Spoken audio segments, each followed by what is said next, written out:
o'clock. Let's do it.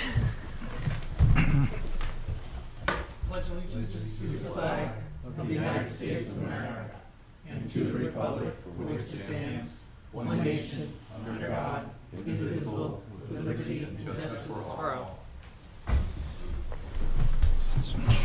All right. I'm going to make a motion for to approve the April 22nd regular meeting I'll minutes. second. Any discussion? All those in favor? Aye. Aye. Any opposed? And I'll follow that with a was here. meeting. Aye. Follow that with another motion to approve the April 22nd non-public meeting minutes. I'll second. Yay, you win. Those are a heck of a set of minutes. Any discussion? All those in favor? Aye. Any opposed?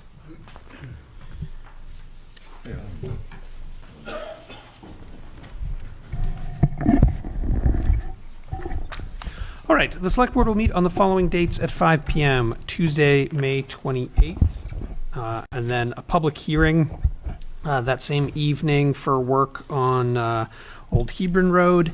The hearing will be at 5:15. And then we have meetings on Monday, June 10th and Monday, June 24th. Town offices will be closed on Monday, May 27th in observance of Memorial Day. Citizens wishing to be listed on the Select Board's agenda should notify the Town Hall before noon the Thursday before the scheduled meeting. All meetings are held here in Town Hall and available by Zoom. Zoom information can be found on the town's website at plymouthnh.gov. One heads up, I am going to be out of town on both of those June dates. I am leaving on the 10th and I won't be back until the 24th. So, I believe I'll be out on the 24th as well. So that's two down. I plan on being here. I'll be here. all right, well, we'll be down to 3 on that day. You'll have to run things for a few weeks. The cat's away, the mice play. Oh, boy. Yeah. Anything that happens, it's your fault. Yeah, when Scott went out of town, all kinds of bad things happened. So hopefully You just can't go out of the country. You can go out of town, but Hey. just not out of the country. I'm definitely going to be out of the country. Okay. Can't even help you on that front, Ann. No comments from me. Any comments from town manager? Oh, yeah, we have the report. All right. Grant updates. Over the last few weeks, I've worked with Tiffany Hammond and Joseph Perez on 3 grant applications. The first one is Congresswoman Annie McLean Custer, New Hampshire District 2, for the FY24 Community Project Funding Application House Appropriations Subcommittee on Transportation, Housing, and Urban Development and related agencies, DOT, highway infrastructure projects. We have asked for $500,000 towards the Loon Lake Road culvert. This was submitted last week. We had a call from Annie Custer's office on Friday that they were moving the grant forward, so it's on to the next phase of that project. Still looking into the New Hampshire Clean Diesel Grant Program with DES. We have worked through most of the areas on that. Steve and Joe are putting together some additional information that I should have by Wednesday. The plan is to submit this on 5/20/24. This would be for 35% of the cost of the new 1-ton truck that you approved the purchase order on.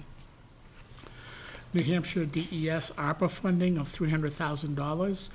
We had applied for this grant for Loon Lake Road project back about a year and a half ago.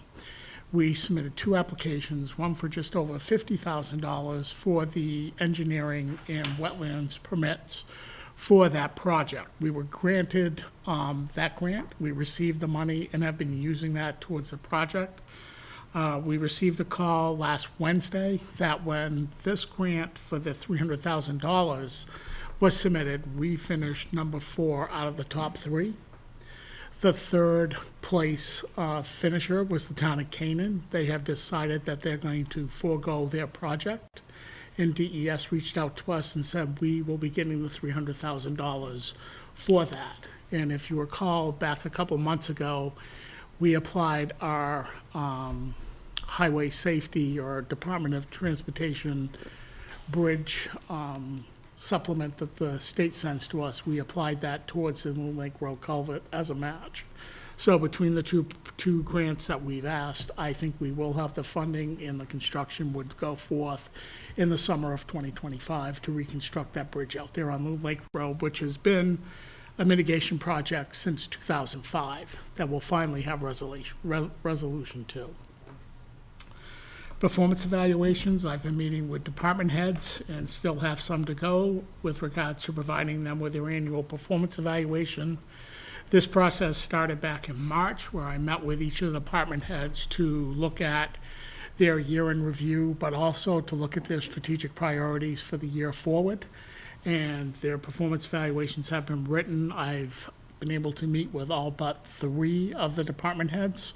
So that will continue this week into next week, finishing the performance evaluations up. Tax collector information. Low and moderate income homeowners, property relief through the New Hampshire Department of Revenue Administration is available. Submissions need to take place from May 1st through June 30th.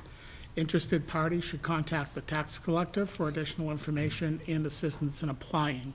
The forms are located in Town Hall on the counter, as well as in the tax collector's office, and Linda is more than willing to assist individuals in completing these applications. Solar array update, we issued a notice to proceed on Tuesday, May 7th with the solar array project after a review of the final schedule and payment milestones. I believe Grace will be here later tonight to provide additional updates, which we received today, where construction will be starting as soon as this Thursday. Town of Bridgewater, Hunt Road East. I met with the Bridgewater Selectboard on Thursday, April 11th, to discuss the easement for the small portion of the culvert that the town of Bridgewater owns on Hunt Road East. The Bridgewater Selectboard are in agreement in authorizing an easement to the town of Plymouth. At this time, Attorney Radigan and the Bridgewater Town Attorney are working on putting that easement together so I can bring it to the Board of Selectmen for approval. PSNH mediation hearing. Our attorneys at DTC Attorneys have finalized the mediation schedule for our May mediation with the Public Service New Hampshire. In this case, we are scheduled to mediate all day on Wednesday, May 22nd from 8 a.m. to 5 p.m. at the NHMA facilities at 25 Triangle Park Drive in Concord. A town administrator, town manager, or administrative assistant, or the assessor from each municipality must be in attendance. If possible, but not required, one of the selectmen. Any final settlement offer that we may agree to in principle must come back to the full select board for approval. So I will be going down on May 22nd to sit through that. It's still not finalized that the mediation will take place that day, but I will keep you apprised. And if anybody would like to attend for the entire day, we have to be there from 8 to 5. But I have the authority to mediate for the town, but any approval would have to come back to the full board for the final approval to move forward. And these are cases that date back to 2018, 2019. There's 2 cases in each year. So that's where we sit right now. Ann was gracious enough today to research the information because I wasn't aware that I was aware that we still had this in place, but not the details of it, and Ann was able to find the information. So I've been back and forth with the attorneys today to keep updated on where the progress is. Town Hall ADA accessibility. Over the past few months, there have been concerns voiced with regards to the accessibility entrance and not being able to access in a wheelchair. The current design was not in compliance with ADA accessibility codes. I asked Jesse to research and obtain quotes to upgrade the entrance in order to be in compliance. The work has been completed and the entrance now meets ADA accessibility with a push pad that activates the automatic door opener from the exterior and interior. So we are in full compliance with ADA accessibility. So which door is that, though? The one on the side, The side door Yeah, and okay. Yep. the side entrance. with the elevator. Silver Hall parking lots, the town of Plymouth and Plymouth State University have entered into a memorandum of understanding for the use of Silver Hall parking lots during the period of May 15th, this Wednesday, through August 21st. We will communicate this information and have signs in place as we did last summer. This, once again, will assist the downtown parking during construction this summer moving forward. Primex, Ann and I met with Primex, who's our workers' compensation liability insurance carrier, to review the town losses and discuss programming for the next year. Primex will be attending our department head meeting on May 29th. We will discuss mandatory harassment training, cybersecurity training, slip, trip, and falls, and back injury prevention training for all staff within the town. Health Trust medical coverage. Ann and I met with Health Trust with regards to adding an additional medical plan. We've added Access Blue New England, which is an HMO with a deductible. Its plan called is AB 1540 IPDED, which is a $15 copay for your primary care visit and a $40 copay for specialty with an inpatient deductible. This will provide another cost containment strategy. The coverage will be similar to what we did last year and should provide additional savings to the town and employees. Health Trust representative will be attending the department head meeting on May 29th to discuss further, and we have 3 benefit educations being offered to employees, which start tomorrow, to bring them up to speed on the 3 plans we currently offer today. And if you look at the 3 plans we offer today, the Blue Choice 2-tier plan, which is our rich benefit, and the new AB 1540 IPDED, is about a $260 difference in expenses between those 3 plans. So our hope is that the rich plan, the BC 2-tier plan that we have currently, goes away in June 2025. So we'll have the AB 20, which was the cost containment strategy we introduced last year. We have, how many on that plan currently in? About, I would say 50, 55, on that plan or out of all. 75. So we've made a good transition to that. And next year, hopefully, they'll see the cost savings out of their pocket, as well as the town will experience the cost savings with the AB 15, and we probably will introduce an additional cost containment plan next year as well, to hopefully reduce the cost for the town and the employee out-of-pocket expense. Plymouth State University update. We had the community impact meeting, but then I've met with Jess Dutile from Plymouth State University on Monday, April 15th. We discussed the upcoming Spring Fling weekend that started on April 26th with the concert on April 27th. I did attend the concert that Saturday night, and I will tell you, it probably was one of the quietest weekends that the police department's experienced. I think we had one that was transported to the hospital, and we had maybe 2 individuals that taken into custody because they were so intoxicated. But that was really it out of that entire weekend. So, well-managed and planned. Downtown drainage project update. I have really been pushing Grenese hard. And you'll notice that on April 22nd, they started the construction on Warren Street and Russell Street. That was all reclaimed and a base coat of pavement put down. The reason I wanted that and pushed that so hard is that really creates a nice bypass to South Main Street if people don't need to travel down South Main Street. So that's completed. As of today, they're up in front of Lucky Dog with the boxing out and providing, putting the gravel down for the base coat there. Our hope is that the base coat on the Main Street will be in place by Friday, May 24th, prior to Memorial Day weekend. We still don't have a full schedule on what Plymouth Village Water and Sewer is doing with regards to Highland Street down to the roundabout. There is a construction meeting tomorrow morning that Joe and Steve will be attending to provide any updates with what has been decided on when they will start that project. The hope is they start on Tuesday, the 28th, Tuesday the 28th after Memorial Day, and start moving down towards the roundabout, and to finish that within 4 weeks and have a base coat of pavement put down there as well.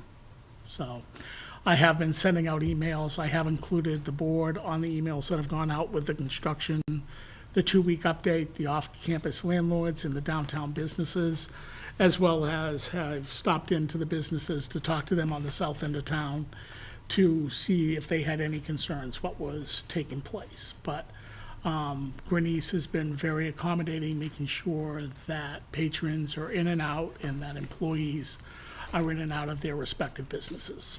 And that concludes my report. All right. Any questions for Scott? Are they gonna put curbing on Russell Street? Yes, there'll be curbing and new sidewalks on Russell Street, but all of that will come at the same time that they put the final pavement down.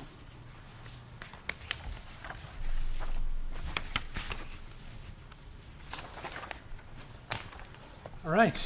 Recycling center operation hours. Yes. So, as we know, the labor market out there is really tough, and trying to find individuals to work has been very hard for Jim to find and get additional people in. So,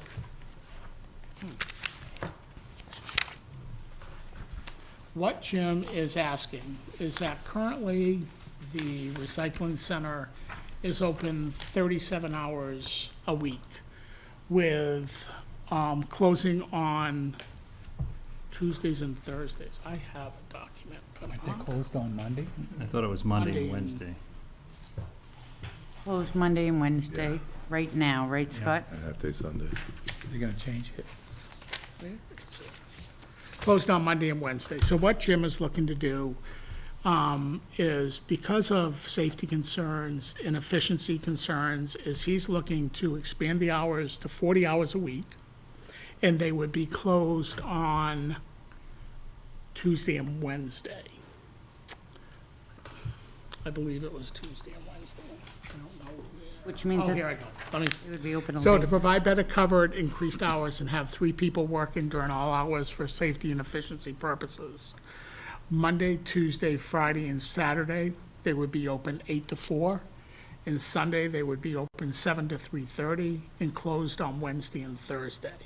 So the change in closing days would be from Monday to Thursday, so they close 2 days in a row, so that all of them can have the same day off, but all 3 employees be there for the 40 hours that the facility is open. So Jim was asking that I bring that to you and get your approval based on staffing concerns and making sure that we're open a few more hours than where we are currently today. Did you say they're gonna be open Sunday morning? Sunday from 7 to 3:30. They've expended from 4 hours to 8.5 hours on Sunday. And Saturday, yeah. And Saturday, they'll be open from 8 to Those 4. are big days. Yeah, So the biggest reason is just to give at least 2 days in a row.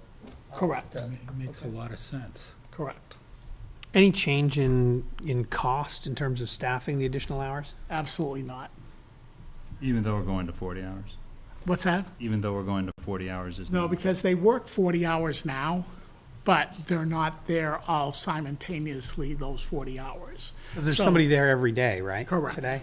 Correct. So there would just nobody there those 2 days. They'd actually shut the facility down Correct. and not operate those 2 Correct. days. I think that If makes the a lot board of is in sense. agreement. Sounds good. I'm assuming Tuesday's a slow day in general, or? So, I'm sorry, I'm Mary? assuming Tuesday's a slow day It in is. general. It is. So as opposed to shutting Monday and Tuesday? Right, Monday, there's a lot of people that come in. And what Jim thought is staying open longer on Sunday, because people will leave their trash at the gate after it closes on Sunday. Well, that's So nice. he's feeling if they expand their hours to 8.5 hours on Sunday, it gives people adequate time to get there before the end of the hours. Could put a camera down there and get license plates, but Unbelievable. Wow. What are the plans for communications if we go forward with We this? will get it up on the website. Jim is putting, we won't start this for 10 days after we post it, so people have advance notice. There'll be posts on the gate. When people come in, there'll be posts up where people put their trash in, the different recycling areas, and we'll have it on our website, and we'll post it out here on the bulletin board. You're going to put it in your newsletter too, right? Yep, absolutely, this Friday. All right, I'll make a motion to approve the change in recycling center hours to what is not as indicated. Second. Any discussion? Expanded hours seems good. All those in favor? Aye. Any opposed? Thank you. All right, that takes us to the highway department. And we've got 4 items for Joe, starting with the road surface management system.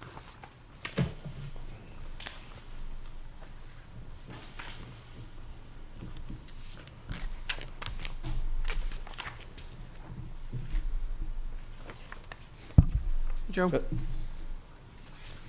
So I was asked to give you guys a brief overview of the RSM Road Surface Management System and how it coincides with the work that we lay out every year. So the system itself, road surface, is broken down. You have it done, repaired, detail by year. So this started in 2021. It wasn't adopted until 2022, but this program takes me all the way to 2031. And so all this is a list of the roads and their conditions, and it gives the mileage, and it also has a cost. So the cost is kind of irrelevant. I mean, it's a tool to go by, but by the time I get to these roads, they're a lot more money than what they're laid out in this program. And then the other sheet on the roads is an analysis detail report, and this one is not by the year, but it goes by a percentage and in a priority, and also has a price tag on it. So it would be a lot of work to try to lay this all out and show you, but just an example, in 2022 it shows Bartlett Road, Boulder Point Road, and it has Emerson, Loon Lake, and Old Hebron on this list for 2022. And it's taken me this long to get to that point because the cost of money to oversee to get these projects done. But we have completed Bartlett, we've completed Boulder Point. We have a plan that's slated for Emerson Street. We're 2 years out with that plan's in place. Loon Lake is in the process. We're doing some work out there. And we just did all the culverts on Old Hebron last summer. So I could go on, but I think what I'll do is just do an overview of the layout that I have and how we came to the conclusion of getting there.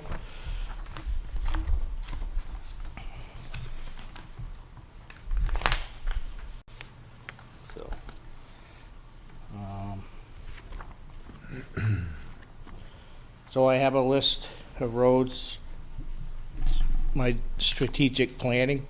So I have Emerson Street, and that has actually been engineered for probably a good 5 years now.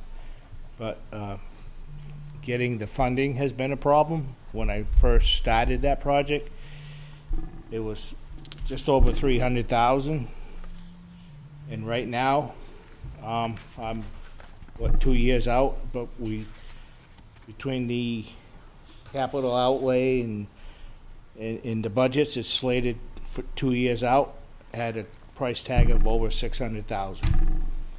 So that's just how fast the cost of money has gone up to accomplish these projects. And then Pleasant Street, it's all, the lower section was all engineered, but we had nothing to tie it into to do that whole project because I had started a program for Russell Street, and then the South Main Street project came along and it incorporated that. So what we decided to do was we just did a overlay to last me 3 or 4 years. And so as soon as Russell Street is completed, then at some point we'll take on Lower Pleasant and hook it into Pleasant Street. So so we're in a process there. And then South Main Street, we have that project going. And then Thurlow and Parker Street, I have a whole bunch of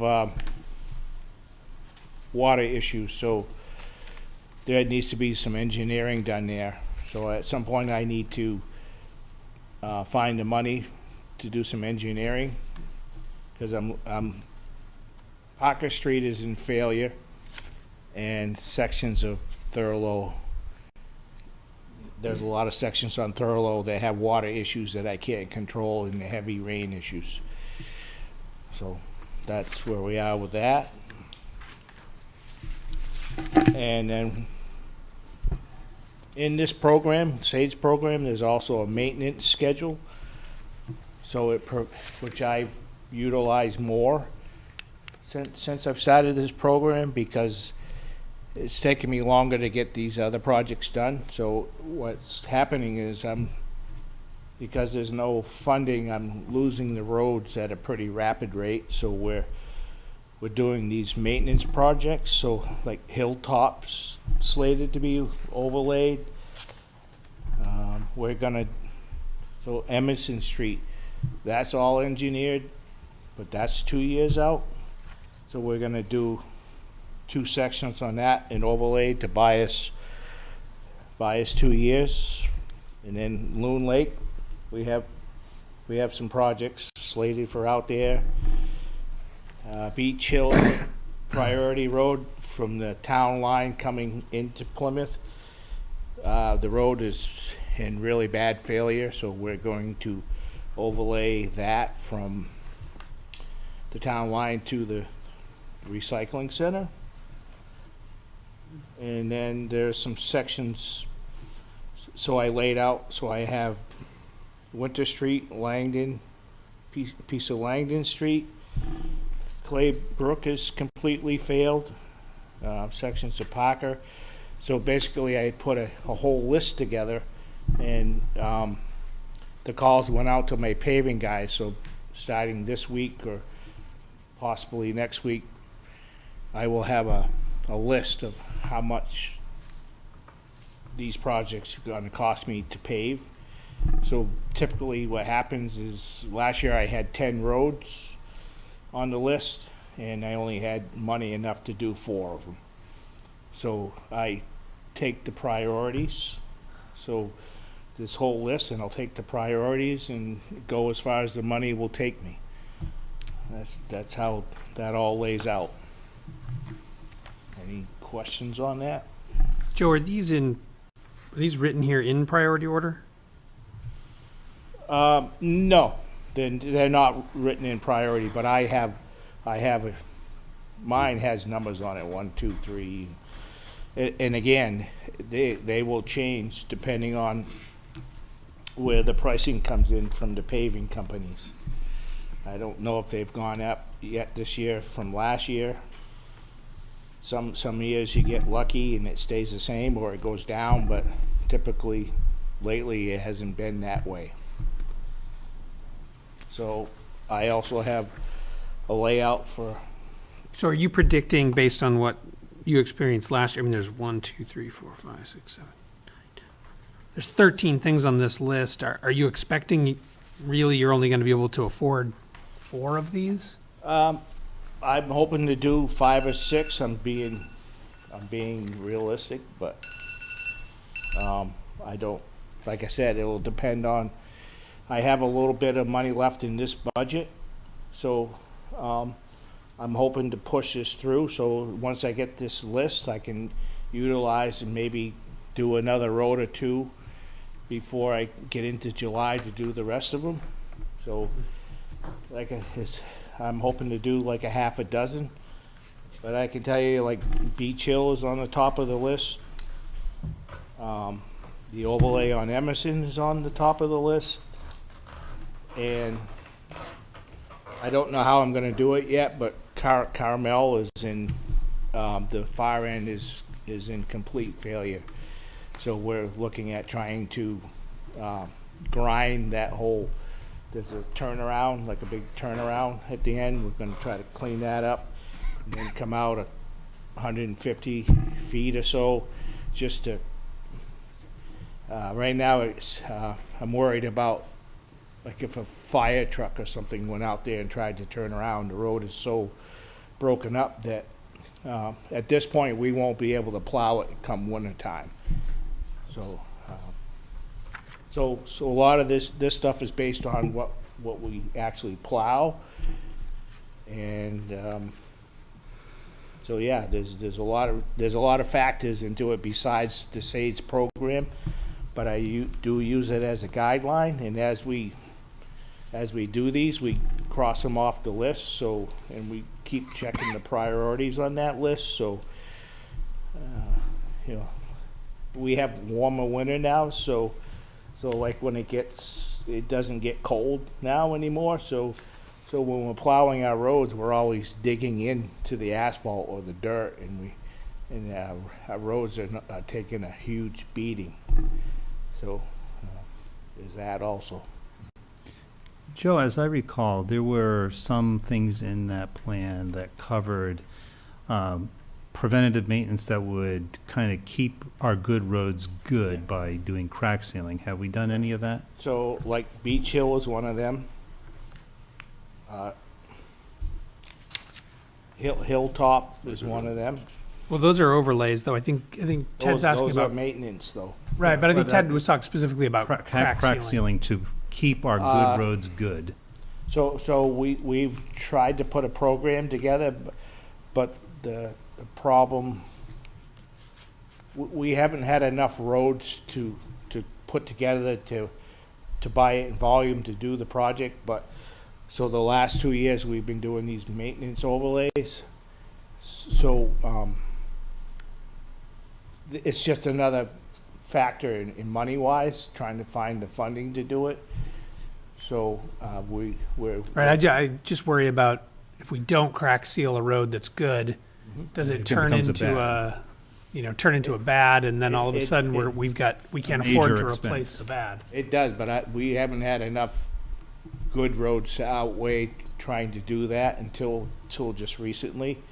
So we don't have it in this budget, but we are going to try to put together a program for this next budget to start doing that process. So, Joe, what does it cost per mile to do an overlay, and what does it cost per mile to do a crack seal? Well, I don't have those numbers, but I can tell you that, the overlays, you wouldn't just overlay a road because it needs to be crack sealed. That there are different priorities. An overlay is a road that's severely damaged that you don't want to lose completely. And crack sealing, it's probably about a quarter or a half the money as it is to overlay a road. So, Well, we haven't been doing any crack sealing, so no, the because roads that are cracked are eventually going to keep degrading until they're to the point where it's a complete redo. And that's what I'm trying to get at here, so that we can avoid the expense of a complete redo, which is quite a bit up more. until recently, we have not had enough good roads to apply that. It's taken a long time to put together our roads are in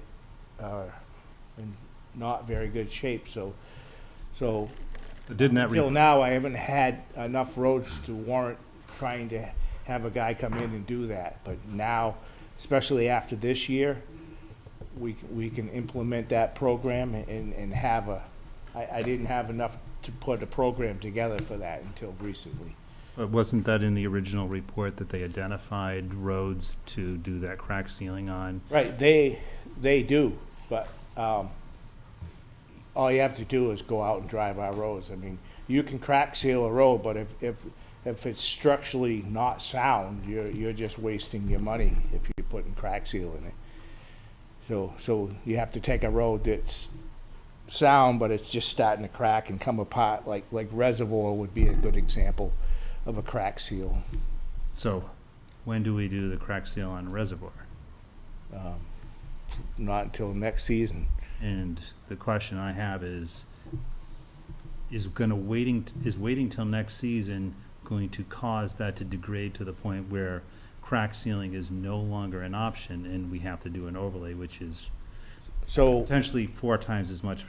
I realize crack sealing's a priority, but our roads are in such failure with the priorities have been greater than the crack sealing.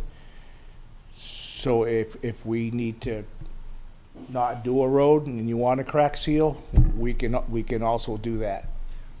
Well, what I'm trying to get at here is, if there are roads that we can crack seal today and spend a quarter of the money on, we can do 4 times as much road to keep them from degrading further than if we just do a Now that crack sealing program only guarantees you another 2 or 3 years.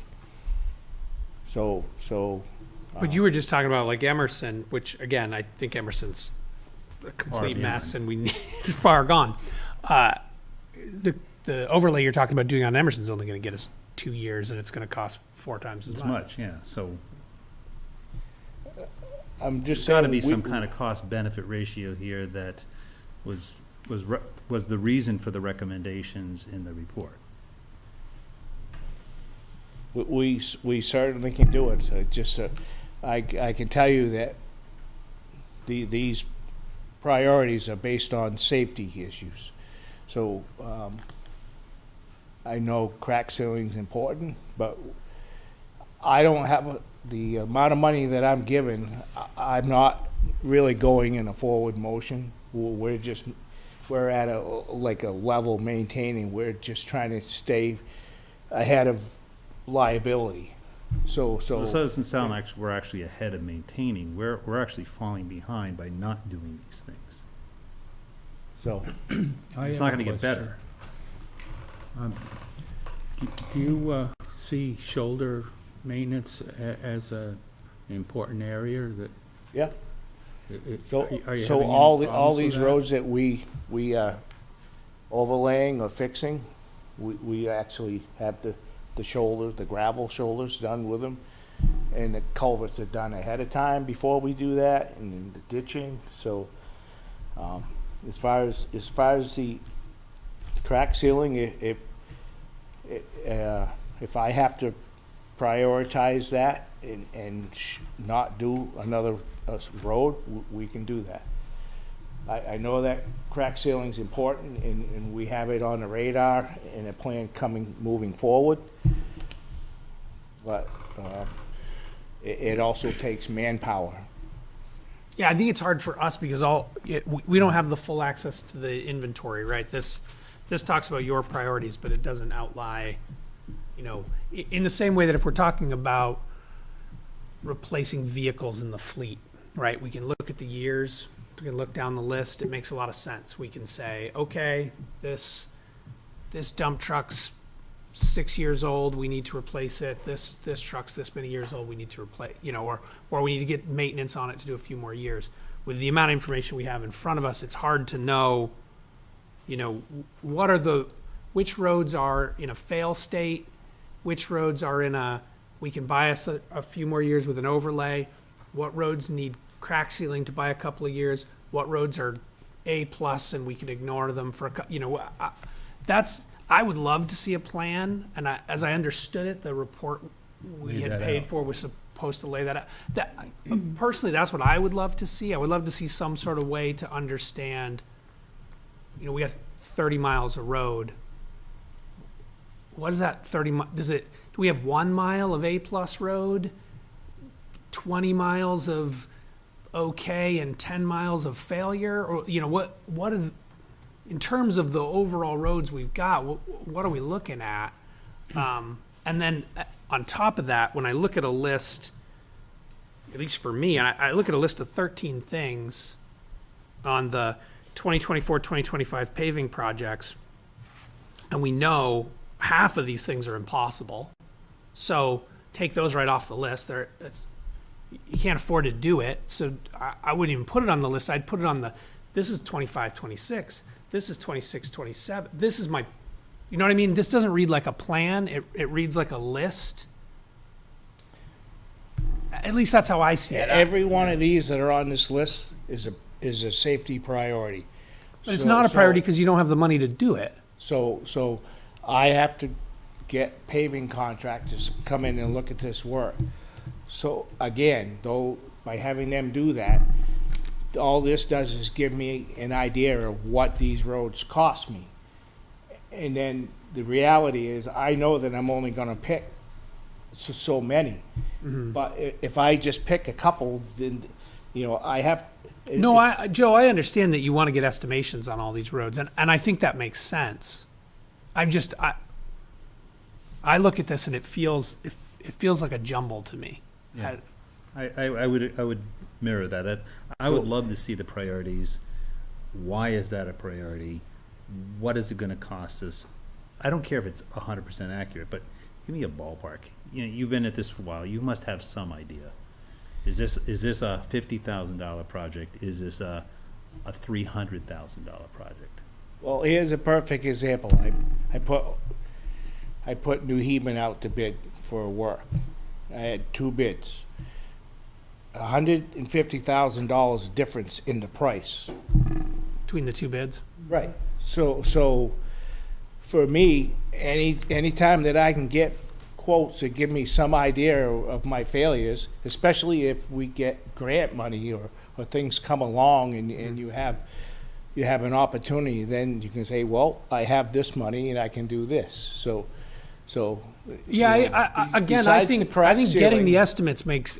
I'm no objection. I think every time you can get an estimate on the work, you should have that. I do wonder. I would guess you got some estimates on some of this work last year when you were doing, because you said you had. We're just you had- finishing up. Didn't you have? You said you had like 6, Yeah, 10 on I your have list last year. You could only afford to do 4. Yeah, so- where are the estimates from the 6 we didn't do? So some of these are going to be updated quotes. But so we could, when we see a list like this, we could see the most recent estimate and the year that we got I it. mean, I don't have my last year's priority list, but I can tell you that I usually have that and we cross them off, and I take that priority list and just try to pay it forward with the next priority list. I would just think we would try to maintain that information, though, right? That we had that estimate last. I mean, it might be outdated, but at least I could look at that number and say, okay, well, this year construction costs are up 20%, 30%, whatever you tell me, right? I could look at that number and say, all right, ballpark. That's what that means. It was going to be $50,000 last year.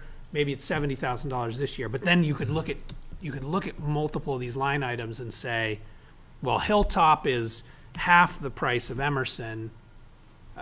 But I have no context to that. When I look at this, I don't know. Are all of these the exact same size in terms of cost? I wouldn't guess so. I would guess some of these are really expensive and some of these are relatively inexpensive. Where can we get the most bang for our buck? Yeah. Like if we had a pot of, I don't know, say $500,000, I don't know what it actually is, and one of them takes the entire pot, well, maybe we make decisions that, maybe the rest of them add up to that, and we'll just do all of those. And leave one for an extra. Yeah. I guess my point Problem is, is what I with would like. that is that project will be another $200,000 the following year. Well, but we know that, right? We know that anything we don't do is just going to keep increasing. Well, what I really am looking for, though, just to be super clear, is I would like to be armed with better information so that we can help, so that we can say, hey, we got to go argue to get more money for the highway department, or we need to argue that, no, sorry, fire department, this isn't the year to buy a fire truck, because we can buy a fire truck, but you're not going to be able to turn it around on Carmel Road. So you don't get a fire truck this year. You get a road that you can turn around your truck on, right? Like, I can't have that argument with the fire department. I can't represent the highway department if I don't have enough information, right? And so I think about the board's role here, and it is to have those dialogues, to challenge Scott, to find the money, to prioritize the work, to find grant. And right now, I don't feel like I have enough information to help you. So this isn't us pushing, at least from my perspective. It's not me pushing back on your plan. It's saying, can you help us have more information so that we can help represent the work that you're saying needs to be done? So this survey was done in between 2001 and 2002. And so when we built that, they asked me my priorities. And so it's no different now. This year, my priorities are the safety roads. So this is a great tool, but if I go use this for my Bible, the liability out there, if you're just trying to go by a guideline, I also have to have safety in mind with all this. So I can build a list, but unless you drive the roads, you won't be able to understand that until you see how many failures are out there. So maybe what we really need here is a tool that takes that safety factor into consideration and then ranks the roads for us. Yeah, please. The tool is a civil engineer that can go out and evaluate the roads and make the determination on what needs what type of service done to them. Whether it's crack sealing, whether it's overlay, whether it's complete rebuild because the drainage is bad, the ditches are bad, but that's what a civil engineer is going to bring to this process. Right now, we don't have that, and in all fairness, Joe, you didn't ask for any more money to rebuild any roads this year in your budget when we received it. There was no additional monies asked for. Well, you've always given me a certain amount of money to work with. Just a minute. I haven't always given you anything. When we went through the budget process this year, we talked about balanced budgeting from $0 up. And you were asked what the needs were of the department. And you had your summer maintenance budget in there, which covered some of the resurfacing, but there wasn't any additional road construction monies that were asked for that would be built into the capital improvement program, and we've talked about that. And unless those monies are asked for, like Zach said, I can't defend you if you're not asking to rebuild a road based on an engineering report that has come to us. Because the civil engineer, that's the job of a civil engineer, is they're going to evaluate those roads and streets and sidewalks to say, this is your priority list. I mean, we have that for Lakes Region Planning Commission with regards to the road surface management system, but that changes every year. So go ahead, finish. I was just going to say, that changes every year. So these lists have to be updated every year. And in my opinion, asking for a quote to resurface a road in April or May, most of these pavement companies have their summer plans all done. And are we going to effectively get competitive pricing to do these resurfacing projects? I don't know. So I fought for years to get an engineering line item because we were always taking the money out of the road construction budget. And it took me years to get that established. And so then I started engineering roads. And then I got 2 or 3 ahead. And so here I have these projects all engineered, but I'm not I'm not getting the money to do them. They're on hold. So in my head, am I gonna ask you for more money if I don't have the money to do the roads that I put out to engineer? You're not gonna get the money if you don't ask for it. If there's no request, there's no funding. I think That's Joe, how I see it. Yeah, Joe See needs what some I'm help. saying though? He needs some help. we didn't have a warrant article for this. We need a civil engineer. I think Well, Joe's but doing a I good mean, job. here's the thing though. So we had like Lakes Region come in 21, 22, right? They put together that list.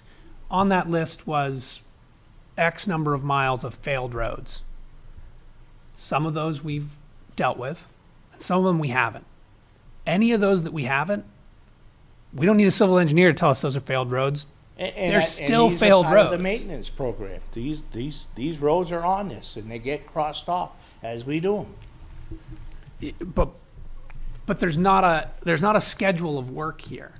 There's nothing is laid out here that says, with the money we have this year, we hope we can do these. You know, maybe one or two of them pushed to the next year. But the idea of having 13 things on a list that you're going to do 5 of, and not asking for more money to try to do the 13.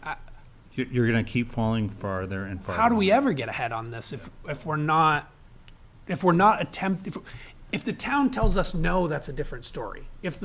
First, if the board tells you no, it's one story, and then if the board says, well, yeah, we agree, we see your point, we understand the schedule, we understand the plan, we understand the capital investment, we're going to put this in front of the town, and then the town says no, well, then we all have to look at each other and say, well, okay, let's figure out how to do the best we can.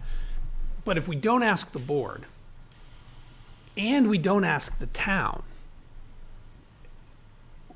we're not doing what we need to be doing to responsibly manage our roads.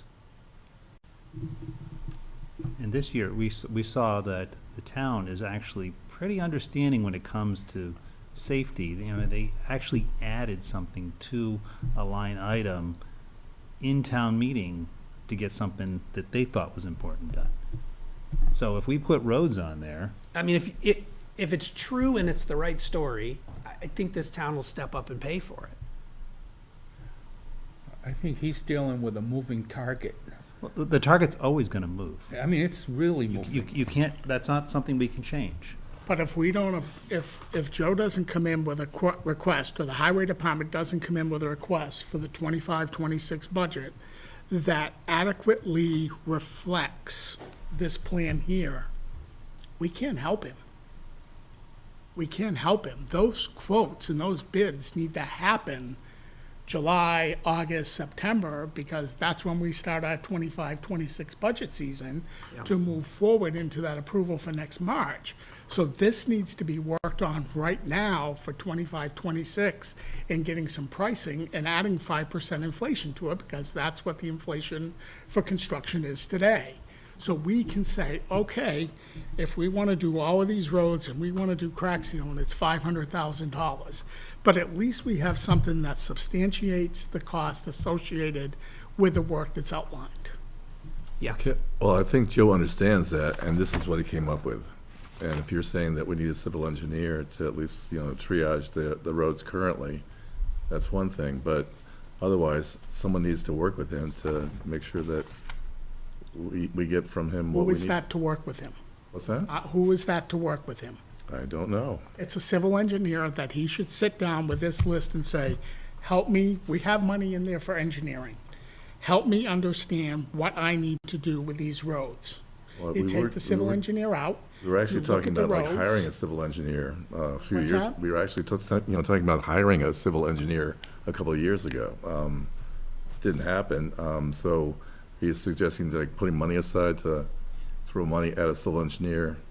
I think the there's contracts? money in the highway budget for engineering, is to sit down with our, what I'll say, Mike Fignali, our consulting engineer, and walk through these projects to get an idea and get a handle on them of what is the associated work that needs to be done to these roads, and let's get what the construction costs are for those roads. And that's something that Mike does for us frequently on different roads that Joe has him working on. And he On one has of done the engineering on several of these roads already that are just kind of like, gathering dust. But, I mean, is Mike the person, or? I think Mike's the person. Mike has done an outstanding job for the town of Plymouth at a very reasonable cost, I believe. Okay, At least the work that I've seen Mike do on Loon Lake Road, on Emerson Street, on Russell Street coming down over the hill that Joe's worked with Mike Vignali on. I think he really has ownership for the town of Plymouth. I would And he agree, works well actually. with us. Yeah, okay, so then let's recommend throwing money at Mike to, get these roads engineered so that we can actually focus on putting in the budget for, the next couple of years. Admittedly, we don't need to do full engineering on a road that we aren't planning to do for, like, I think about Emerson as an example. I think we engineered that road in 20? 2020, It's 2020, 2021? been a while. It's been like 3 or 4 Well, years. this is where I'm at with it. I do all this stuff and then it never happens. But you're asking me to keep throwing stuff at you and ask for more money. What I would ask for, and I'm one voice on this board, what I would ask for is that we do something like 4 categories for all of the roads, and maybe it's simpler to just update the 2021 2022 study. But there are roads and there are sections of roads that don't need any work, and we should know what those are. We should say these roads are good. We're good. These ones are good. This is our list of good roads. Everybody, let's be happy. We have some roads in this Keep town that are those good. good. They're good. Then there's another group of roads that are like, hey, these need some maintenance. These need some crack sealing. These need some attention so that they don't get out of control. There's another group that is, these roads need a maintenance overlay or we're going to lose this road. And then there's the roads that have failed. So And I other don't than have the that crack kind of- ceiling, that is all laid out right here. The crack sealing is laid out. right Other here? than the crack ceiling, I have roads to rebuild, I have roads maintenance roads, I have, So there's this list that you have right, the third page of this packet, Emerson, Pleasant Lower Section, South Main, Thurlow, and Parker. That's all the that's all of the failures. no, there's another whole, Okay, so the package doesn't have the entirety of what I'm asking for, which is a It complete. has, it doesn't have the entire listing there, but he did provide a 24-25 paving projects listing. It's not true though, because this is a 2024, 2025 paving projects list with an intention to do 4 out of 13. That's not a 2024, 2025 paving projects list. so the intention is to get pricing on these roads so I can take however much I get allotted a certain amount of money every year, and that's what I use. If I'm told that I can put together projects and ask for more money, then I will certainly do that. So maybe it's as simple as saying, we cross out the word paving and we say estimations list. This is the estimations list. This is the list That's you're gonna go exactly get. what that is. This is not the paving projects list. This is the estimations list. I would request that you reorder this list in a prioritized manner. Top to bottom, Joe's priority list. You can consult with Mike Vignali if you think that's necessary. Personally, Joe, I think you know what the order is. You probably have this on a piece of paper at home. I do know all the I know everything you're asking me. So It's so just- I would reorder this list, priority order, okay? And I understand, I manage very You large. asked me and I gave you a priority. I didn't have You it. didn't though. Respectfully, you said you listed 3 that are your top priority, which Right. that's not a. I would take these and I'd number them 1 to 13 and I'd put them in order. And what the Joe's costs priority are. list, Yeah, what the right? costs are. And then as you get your estimations, then you can fill in the costs. Right? As you get your estimations, as people estimate, you can fill in your costs. And you might decide to skip over priority 2 because you can do 3 and 4, or you may pull one up from 7 and you're going to do it because that one's you may not use the exact prioritized order in terms of what projects you recommend to us. But as a board, then we would understand better. You know, the one that's in the 13th slot, if if somebody who lives on Carmel Road comes and talks to us, and that's the one that's on 13th slot, not suggesting it is, but as an example, they come and talk to us, hey, do you really think we're gonna need our overlay this year? We're like, Nope. Joe gave us his list of 13. I mean, it's possible you're on the list, but you're at the bottom. The odds are you're not gonna get your road repaved, right? That would help us communicate with the public. It would help us support you in your projects. Because that's the perspective I'm coming from. I want to figure out how to support you better. If I have slightly better information, an organized, prioritized list, and some values starting to be filled in here, I feel like I'd be able to support you better and try to help you get the priorities and the money from the community. So if you just want like 4 roads, the reason why I have so many is because it takes an arm and a leg to get my contractors out there to look at stuff. So I put together that big a list, knowing that I'm gonna just get the ones that I want, but then the back ones are on a burner where I can work towards those goals. So I think you're trying to blow up something that list of roads is my guideline. My priorities are still there. But we're not seeing what. Right. We don't have your priorities here. We just know that That's they're why on I'm the- saying if we could just get them in a ranked order. And as you start to get estimates, you start to fill them in. Because I agree with you. I think the idea of getting estimates on all of these as soon as possible, 100%. That's absolutely what you should do. You get people out here to get as many estimates as you can get, because it'll help you figure out what you can afford to do. And for the ones that you don't have an estimate on, give us your estimate. You know, you've done this for a long time. Yeah. And indicate that it's your estimate so that we can say, okay, there's not a lot of confidence in there, but it gives us an Ballpark. idea of scope. Yeah. Or Mike I mean, the other thing Yeah.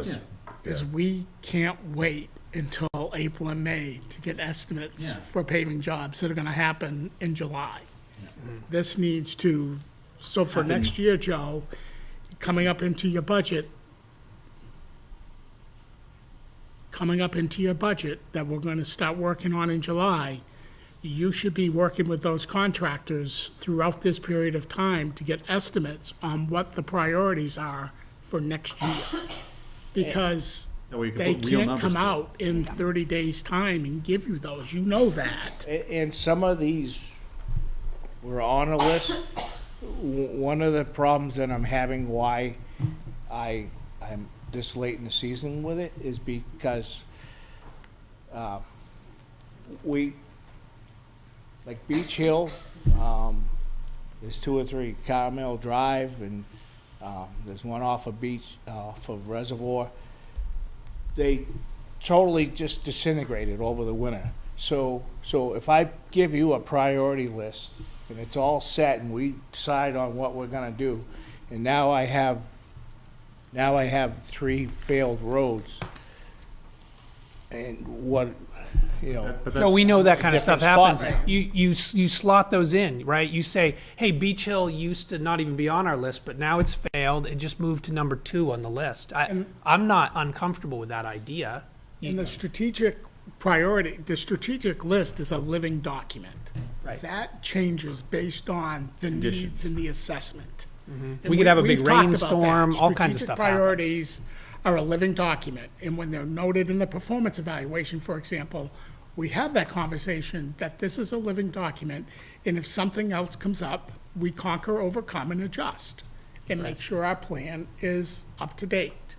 And that's what has to be done. I mean, We if you- didn't plan to replace one of the cruisers that got totaled this past year, but things happen and then priorities move around. That's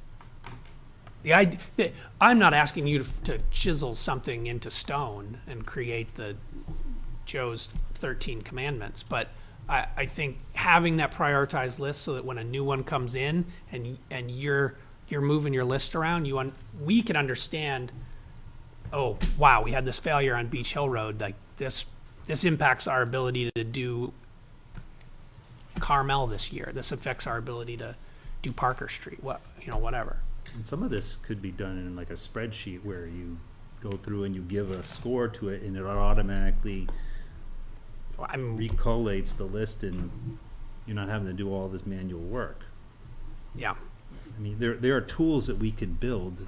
I'm sure Or you that. can do it in a doc with an ordered list. Yeah. It probably doesn't. It's a list of 13 Joe notes as priority, so that's. List all roads. Just throw some numbers and. List all roads. We know what they are. Well, I'm just trying to consolidate how much we're asking Joe to do right now. Yeah. So Well, let's not this is list right now, but- every road. But this Let's is take your a current longer list. term. This is a Admittedly, longer- there's only 30 miles of road's a lot of road. It's also only 30 miles of road. Right. So it's a list of 30 things. Well, I it's guess probably I'm more. trying to just take it down a little bit easier for Joe. Once again, he's got his whatever that is, 13. Joe puts it in order. Next step, Joe puts it out and gets pricing on it. Now, because there's going to be delays, maybe we only get 5 items to look at the pricing.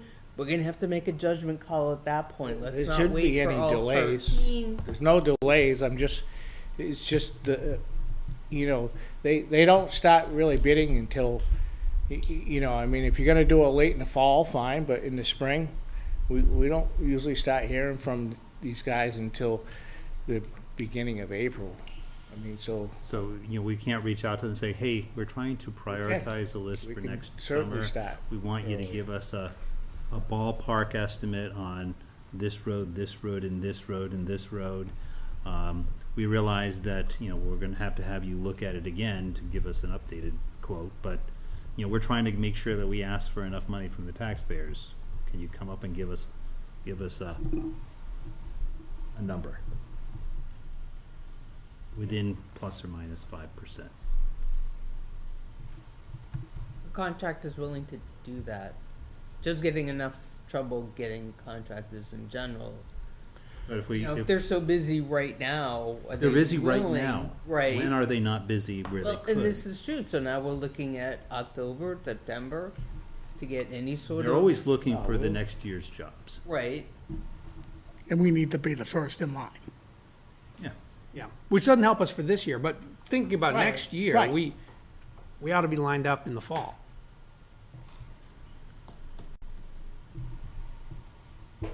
And for budgeting purposes, you could use the engineer's estimate Yeah. for each of those roads. You don't need to see naturally the paver, person who's gonna come do the job. Right. Use your engineers, what Scott recommended earlier, That's Okay. fine. for estimates. Okay. So we'll have those So we should have those for all 4 or of these. 5 months out. Yeah. And like anything we buy, we know the prices change. I know there's gonna be inflation with everything. Or just can't wild control- variability. We can't control heating for oil, everything. we- There could be a shortage of asphalt for all. But we can plan better to have our numbers in line and our priorities in line as we move into the 25-26 budget. Yes. So just so I understand, so we take Joe's list, prioritize it. We take the engineer's numbers, which we know are going to be low, but once again, We something can add to work 10% off to them or of. whatever. Do we then make a decision which ones happen first? Well, that- Kind of, we get the pricing, we've got Joe's assessment, taking all the factors into play. You'd put that on the capital improvement committee. Right. Plan, and say this is what we believe are Joe's recommended. How much money do you want to put against roads this year? Right. And that's, you pull a number out of the sky, and these are the ones that we're gonna do, and that's what we need to do. That's how we, I mean, that's the purpose of the capital improvement program, Right. is to create sustainability over a 6 or 8 year period, that we continue down that road. Right. So we have all that information now. We have a list of all the roads. We'd have to have work money. with Joe on what his priority would be. Right. And then we'd have to work with Mike McNally to see how quickly he could give us quotes on Estimates. estimates on the roads. But that that's Joe's responsibility. It's not Ann's responsibility, it's not my responsibility. That's Joe's responsibility as highway superintendent to take on that task and complete it. The other piece, I mean, I think the prioritized paving makes a lot of sense. Whether we're allocating $0 this year or not, I think we should have some sort of list of what roads are ready for crack sealing, right? And that, over time, that list grows. You know, if we don't do any this year, then there's more on the list for next year. But it feels like we've got to be thinking in terms of what roads need maintenance, what roads need overlays, what roads need complete rebuilds. And if we ignore the maintenance, it just puts more into the rebuild category, Yeah. or more into the overlay, and then eventually more into the rebuild. And we know that it gets more, you know, as you go from each of those categories, it gets significantly more expensive. And that's what we're trying to solve. That's what we're trying to solve. That's it. Fiscal sustainability, that's where we're trying to get to.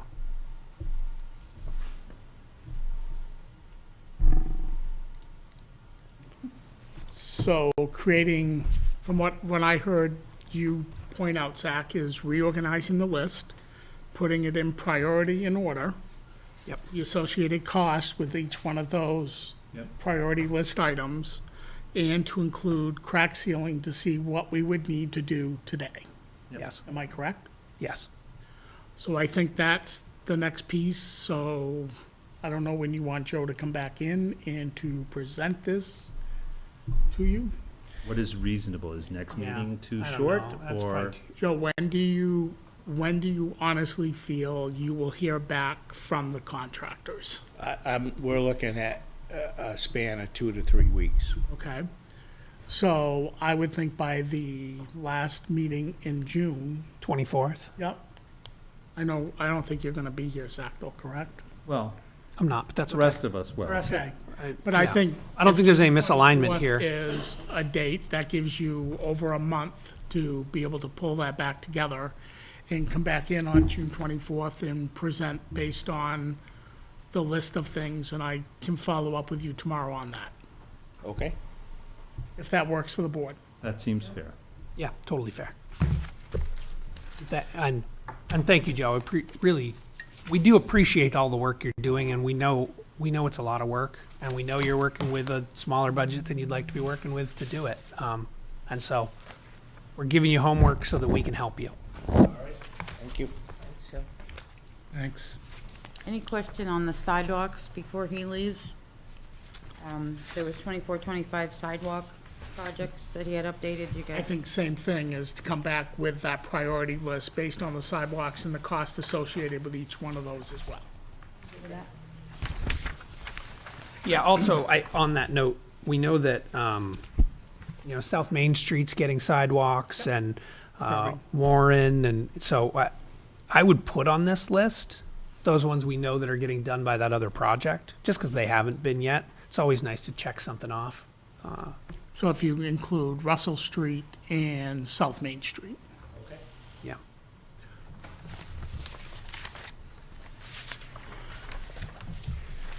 All right, on to appointments. We've got a letter here from Greg Not, no. Notner. Dear Office of the Select Board, this letter is to request renewal of my appointment to serve on the Plymouth Conservation Commission as a full/alternate member. Which one? Full or alternate? The Conservation Commission has discussed this and recommends my reappointment. Sincerely, Greg Notner. You have to be a full to be appointed. No, we appoint alternates. I thought the alternates were picked within the group itself. How long's he been on the conservation? Quite some time. Yeah, Really, Yeah. it's He's 4 been years, something a- like highly contributing member. that. Yeah, very much so.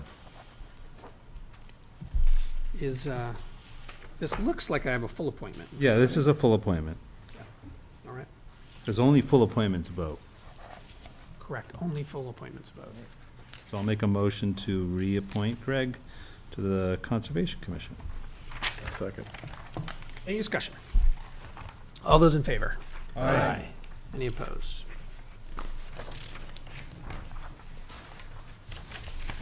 Let's do it this way first.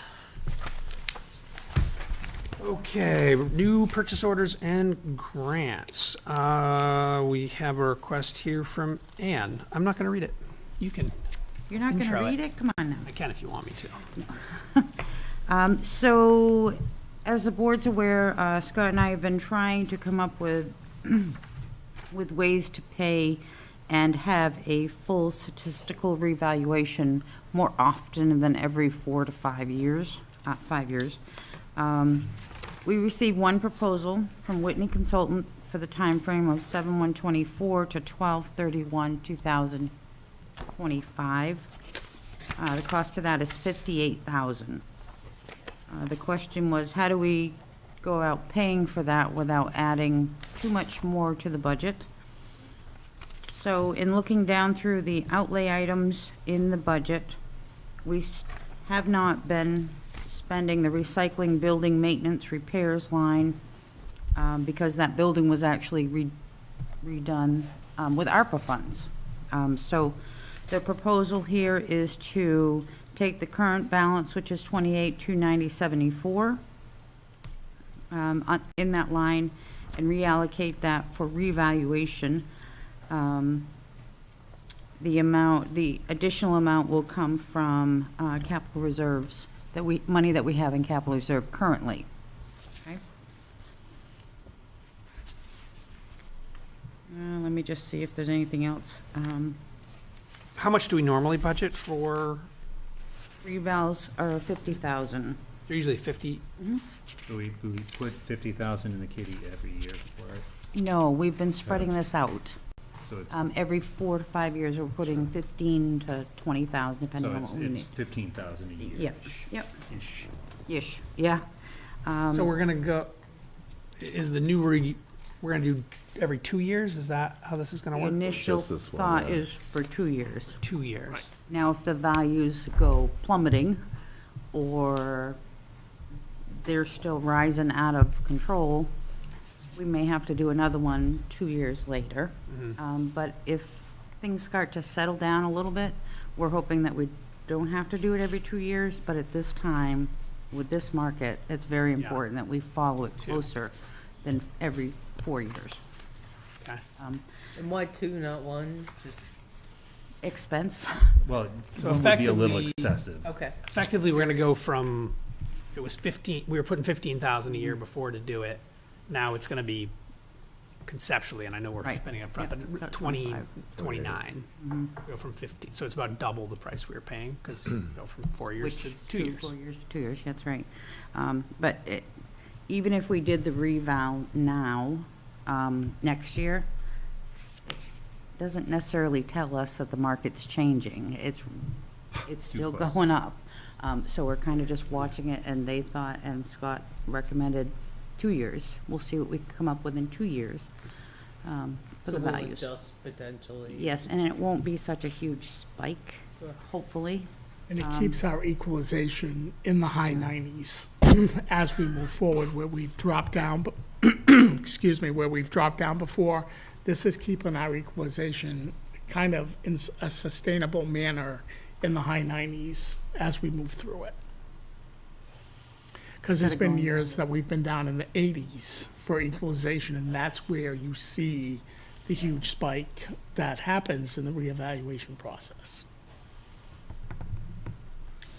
So if the board's good with this, my request is to reallocate a budget line item currently budgeted in the 2023-2024 budget within the capital outlay budget for recycling building maintenance repairs to the capital outlay budget for reval for the full statistical revaluation contract to be established with Whitney Consultant.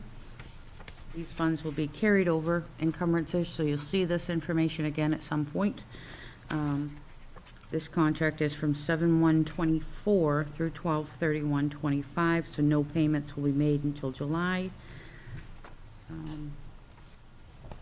So that's the first item that needs to be done. And then there should be a purchase order that you're seeing in there. Okay, so that's the purchase order for that 58,000. Asking for your approval of that once we move the funds. And then the third item is going to be the full statistical revaluation contract if you could approve that with Scott being the signer for the contract. Okay, I'll start with the first. All right. I'll make a motion to reallocate a budget line item currently budgeted in the 23-24 budget within the capital outlay budget for the recycling building maintenance and repairs to the capital outlay budget for reevaluation for a full statistical reevaluation contract to be established with Whitney Consultants. These funds will be carried over encumbrances to the 24-25 fiscal year. This contract is for the period of 7/1/24 to 12/31/25. That's number one. So when is the, oh, I'll second. Discussion. Yeah, when is the actual works going to start? Because they're going to start charging us come July? So it's that quick? So that will be for the period ending 12, 26. 23, 25. Right.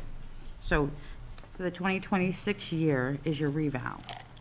Okay, so you just had the revow in 24 this year. Yeah, The next one will be 26, but in order for them to do this, they need to do all this work between July of 24 and December of 25 to give you the correct value for 26. Make Make sure sense? everything's updated. Right. okay, but that's like, hopefully we're anticipating that the market's kind of like flattened and we're not kind of still spiking, or We're that seems hoping. pretty quick, yeah. I mean, it's,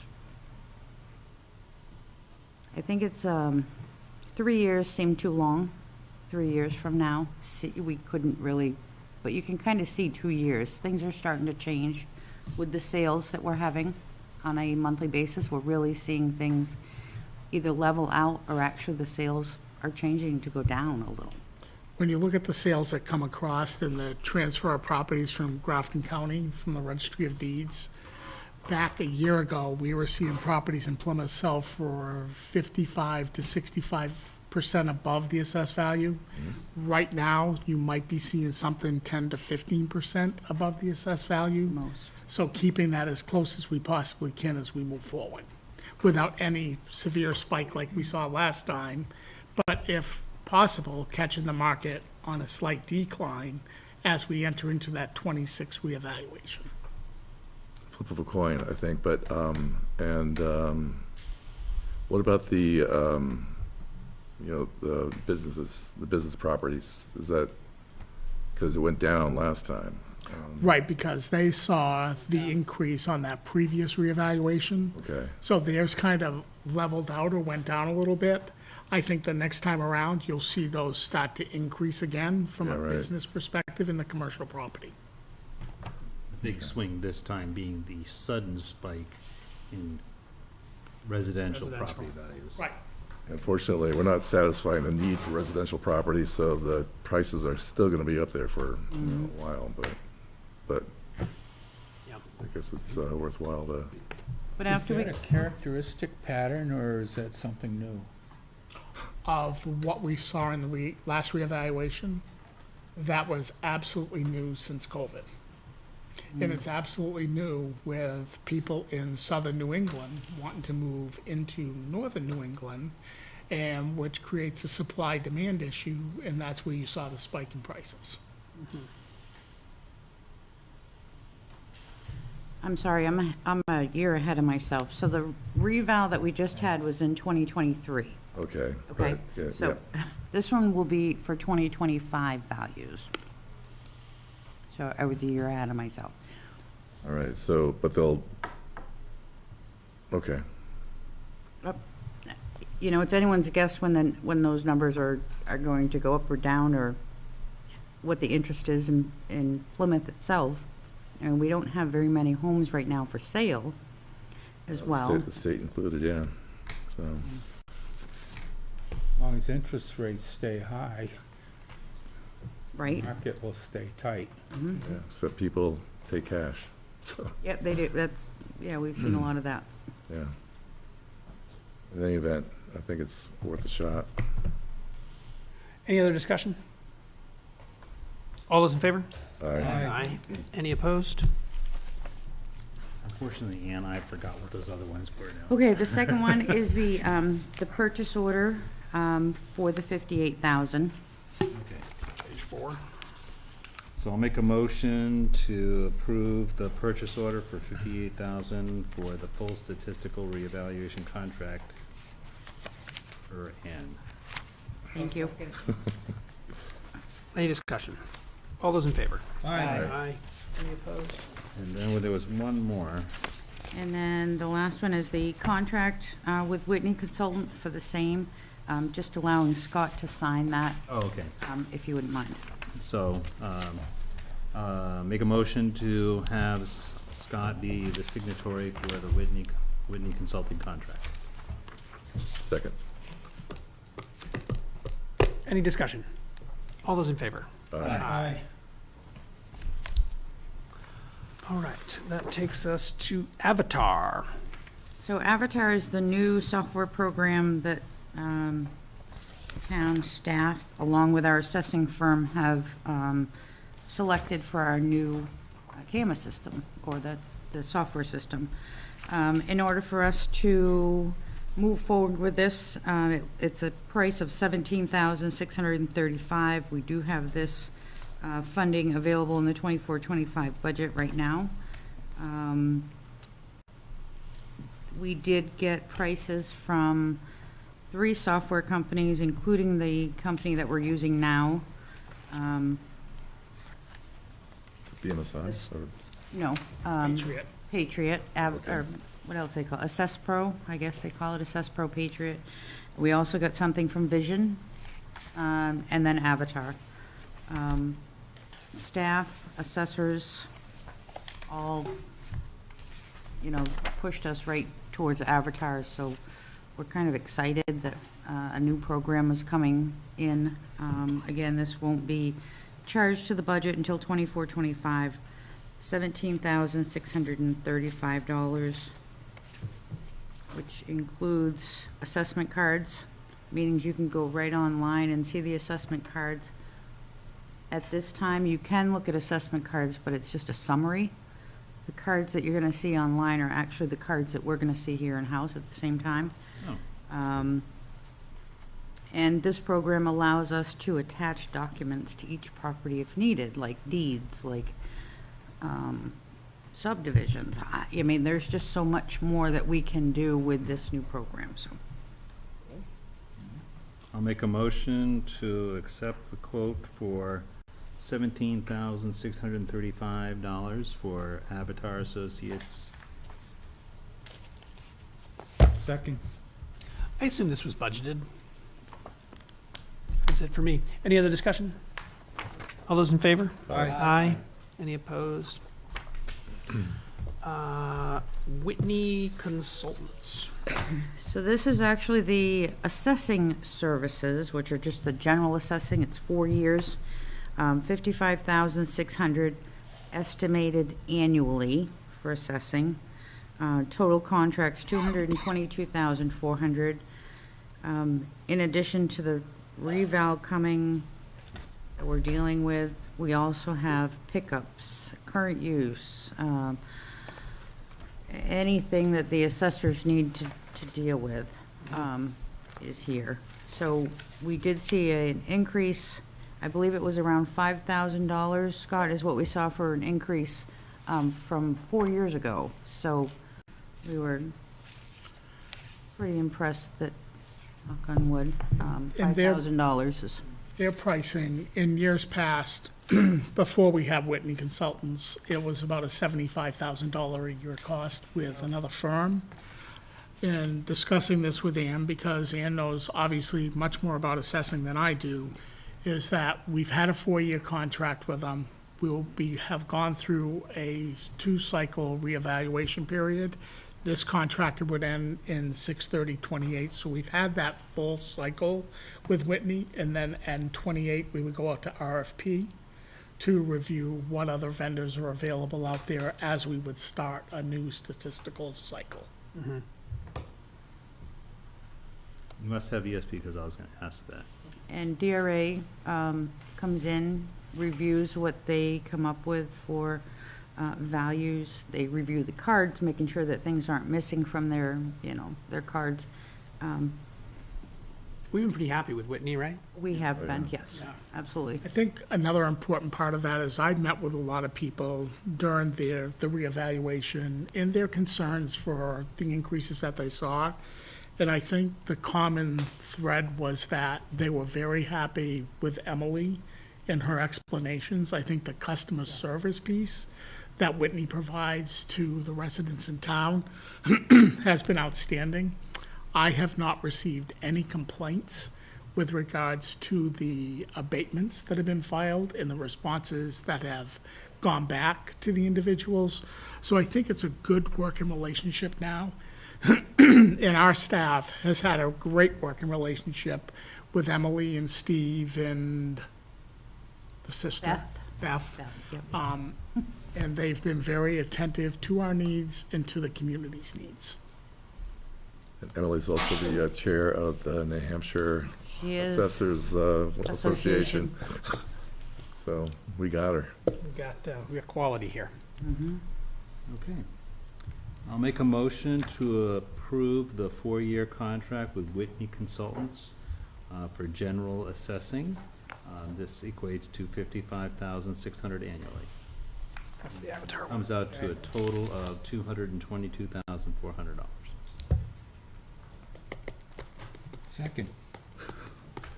I got a question too regarding, so this is every year then? We're gonna reval, or is this to allow the money to be able to do it? This allows us to be able to do the reevaluation. This is the statistical part of them keeping things updated. Bringing on, for example, when building permits are finalized, that they will go out and look at the property, update the properties, update the cards accordingly over the course of the year. We have somebody in the office every Wednesday, every week throughout the 52 weeks to work with the building inspector, code enforcement, the assessor, Terry, as well as they do a lot of work with Ann as well. Yep. Would include the reassessment every 2 years? No. No. No? No, That was the that's first thing other- we signed. Right, Oh, that was the first contract. And the only went up 50,000, or 5,000. What would they go up? 5,000. Yeah, right, That's what we, yep. cool. Any other discussion? All those in favor? Aye. Any opposed? Can I And just add to his, would you mind amending your motion to have Scott sign that contract? I'll amend my motion to have Scott be the signatory on that contract. Thank you.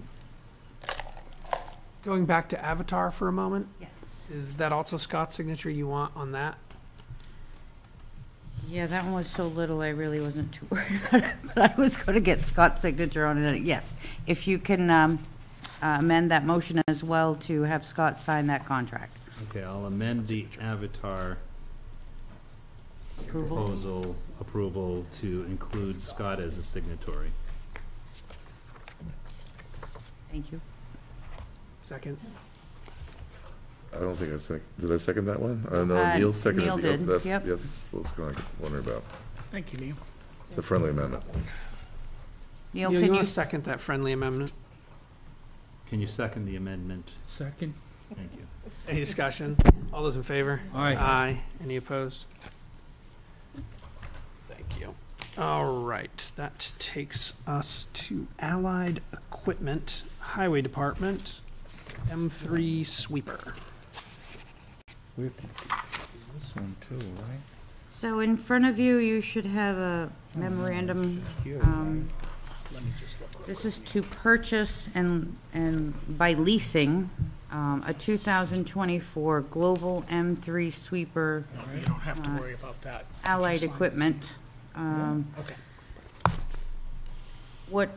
This is similar to what's going on in the fire department where we were leasing a fire truck in advance, and we will have a non-appropriation clause in here.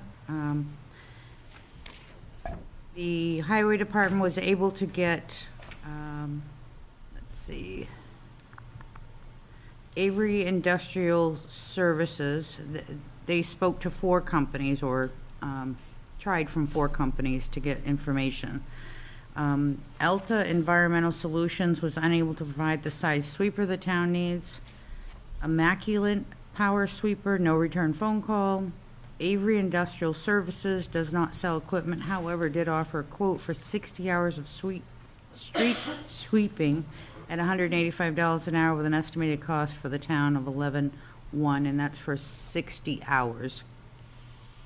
The last item that came in was Allied Equipment, and they offered a Global M3 sweeper with extended warranty, $346,713, and it included delivery in that amount. However, we have since lost the sweeper due to an accident that we had in town. So we are still waiting. Did you hear anything about it? I have not heard back today. We anticipate that there'll be some funding coming back to the town for that piece of equipment because it was insured. We believe it's a total loss. Is that right? He did not, that is his expectations. Okay. But he did not actually confirm. Okay. What is a sweeper accident? A sweeper accident. Somebody was sweeping roadways up on Texas Hill Road, and as they were coming down the very steep hill towards Cummings Hill Road, lost the brakes on the sweeper. As they tried to turn corner left to go onto Cummings Hill Road, the sweeper rolled over. So we- Anyone hurt? Yeah. Yes. We did have one employee who was injured. The brakes failed. We went back and looked at all the maintenance records. Scott did, and spoke to the employee, talked about training. He's doing okay. He's got a serious injury that we're working on, but that equipment now is out of service and not really a repairable item, we don't think. So we're waiting for the insurance company on that. So I have a question. How many hours of sweeping do we do per year?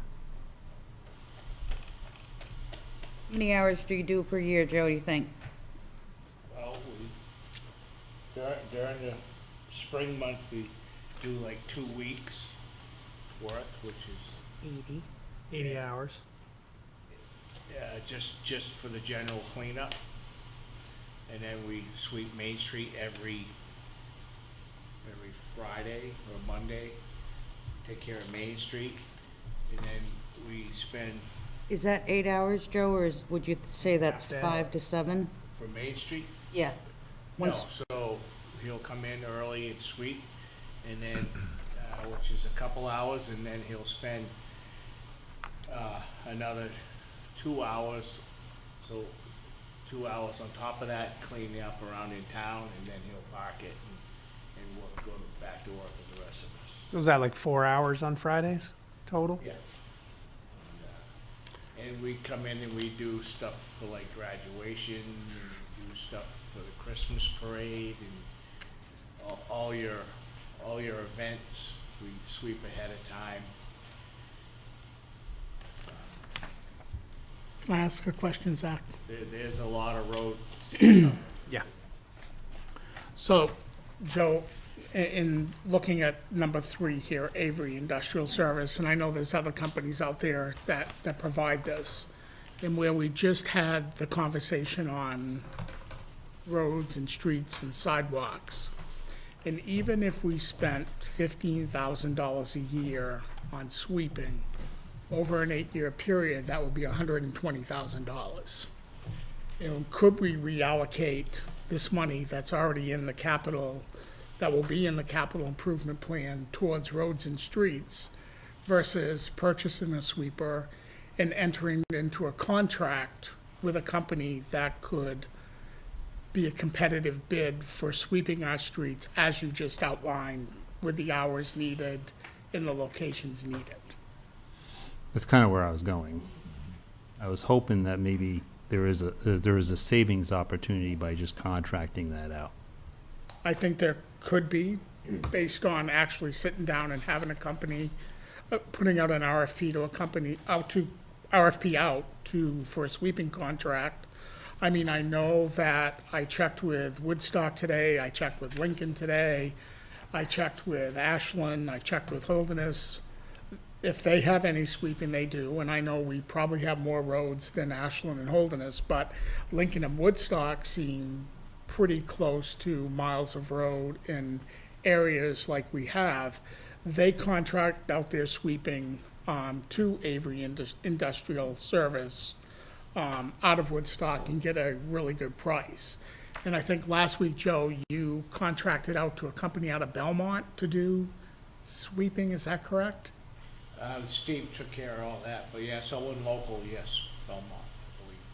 So is there the opportunity not to spend $350,000 and spend $15,000 to $20,000 a year on sweeping and having a contract do it, which mitigates a lot of risk we have with having that piece of equipment and a lot of maintenance cost, Yeah. fuel cost, What's the replacement cycle insurance on cost. that? What's that, What's Seth? the replacement cycle on those, or how It's many like, years? it's like 20 years. This was a 2015, right, Joe? It says 2005, so I'm sorry. Five. it's about a 20-year. About 20 years, yeah. It's overdue. It was overdue.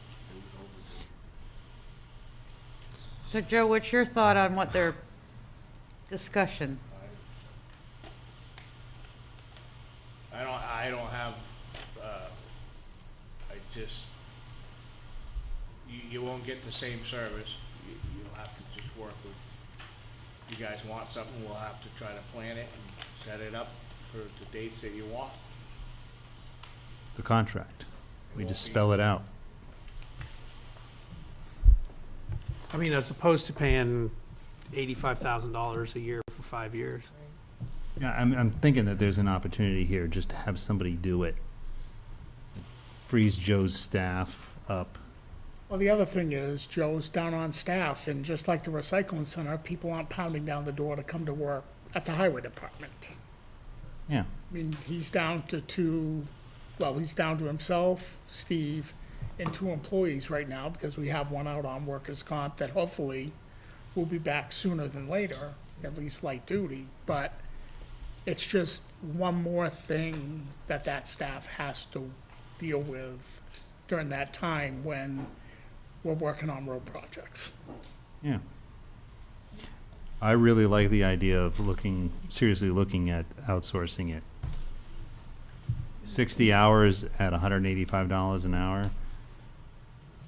Well, that's a quote. You might be able to get a better quote. Yeah, too, I so. mean, just that itself, if we did Yeah. nothing else. Well, you could easily spend twice that amount of time, but even then, 20 grand Versus, You could versus probably get 85. more quotes from, there's other services. Yeah, if we put that out to RFP and we send it out to all the companies that provide this service and have them respond back, at least we have something to look at and negotiate with. yeah, we'll just spell out what we want done when, and give us a price. Just a thought as it's listed here on this proposal.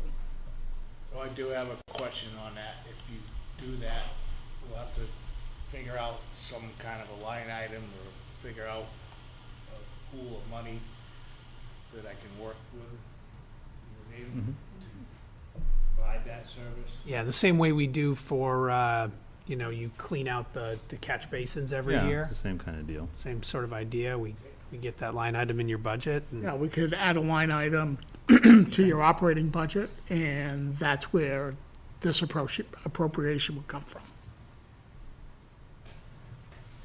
yeah, I like it. So we'll just hold off on that for now, and we'll try to bring something back to the board in, Unless the insurance company wants to give us $300,000 for that total sweeper, then, maybe we look at it differently. Yes. I mean, depending on what they give us, could cover the cost for 25, 26. for the coming Yeah. year. Yeah. I'm a big fan of that because some of these things are commodity Man, services. some of these pieces of equipment increasingly are getting crazy in terms of their prices. And this is one that we don't necessarily have to own. We Yeah. have to own a I fire mean, truck. to Joe's point, there's times where we pull that sweeper out and clean up glass in the street or something, and we won't have that convenience factor anymore, but But if we write into the RFP and on-call, Yeah, as requested on-call, to make sure they can respond for us, then we'd have that built in as well. yeah. True. and if they're the same company that's doing other towns, Might not be a big deal. but, you know, oh yeah, we're on the way there anyway, so, Yeah. All right. So we're tabling that one. yes, thank you. That brings us to the Kenworth Highway Department truck. All right, so the next proposal again is a lease option. This is going to be for a purchase of a 2025 Kenworth T480 truck, dump, and uplift. At this time, we're looking at a total price for both these items, $252,193. And there was, in the CIP for 24-25, it came in at $252,902, so Joe was right on there with that number. This lease, again, similar to what the fire department did, it is a lease with a non-appropriation clause. The prices, I did not write in here what we had gotten for prices, sorry. I was looking to see if there was another vehicle, Joe, that we had looked at.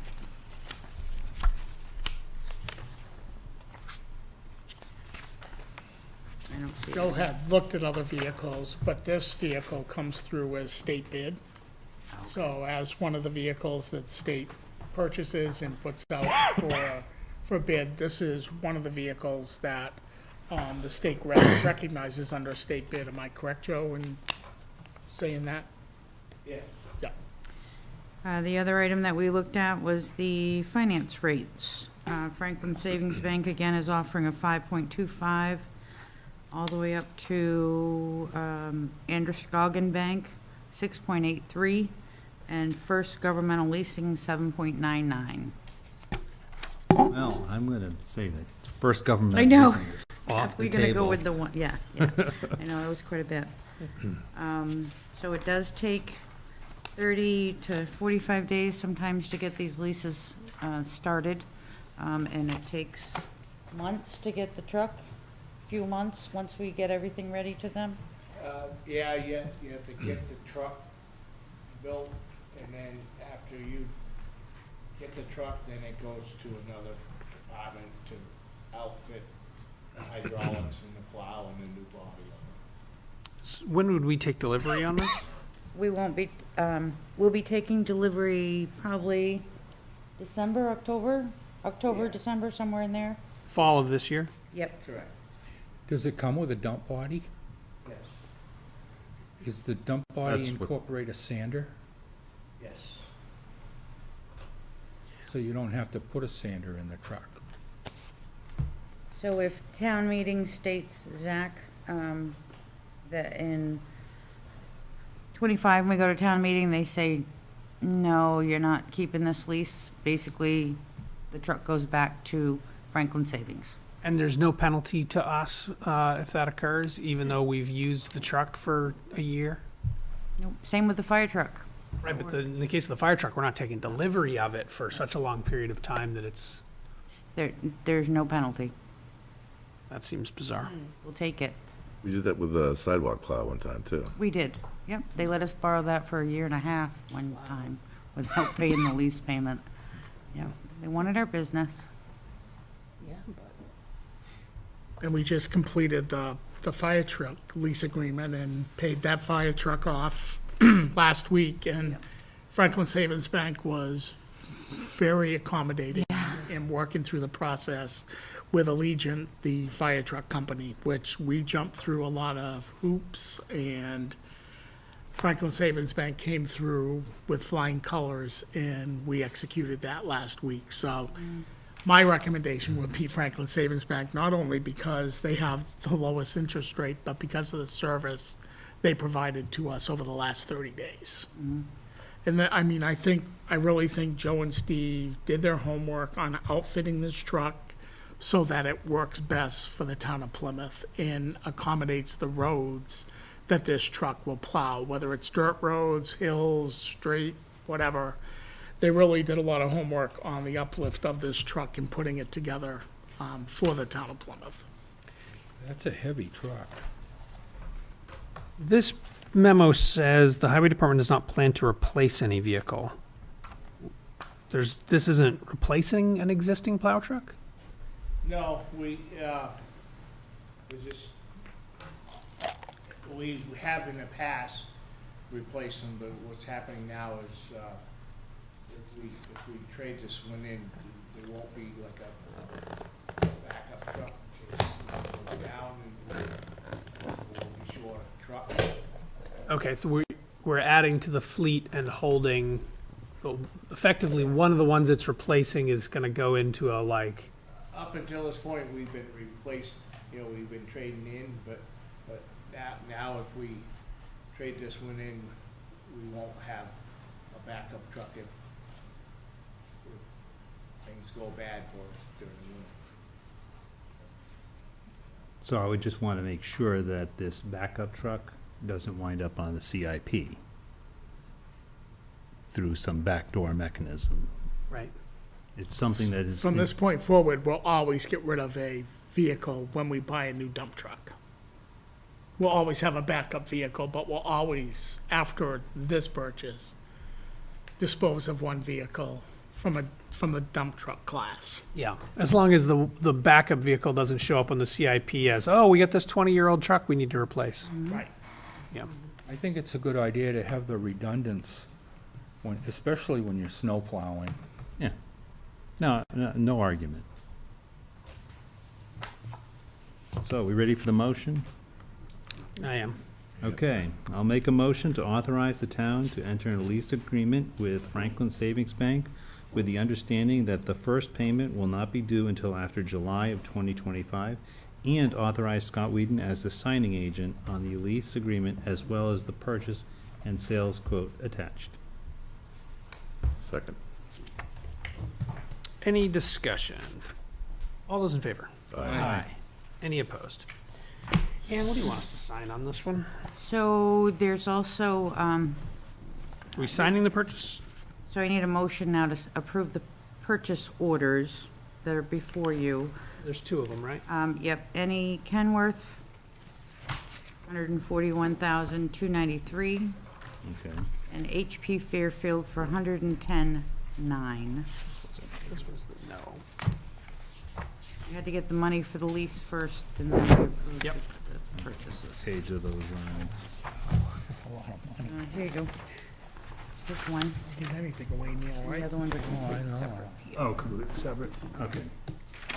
Oh, okay, all right. Got them both? Yeah, Okay. I had to buy a hydraulic hose this morning. So I'll make a motion to approve the purchase order of $141,293 for any Kenworth for the truck.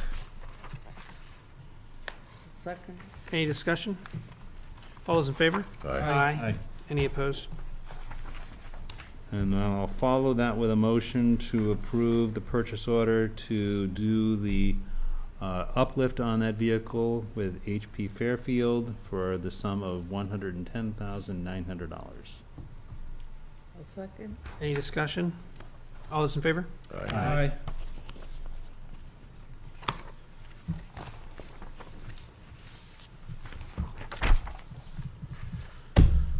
Okay, that's that. Rather than get too deep into the strategic priorities, I'm gonna, you wanna go into this, or do you wanna table it, given the, We can table it because I'm still putting together all the things we've done under each one of those categories. And if the board can just take time to read through those and think about any suggestions to make any updates, perfect, we could discuss it at the May 28th meeting, Perfect.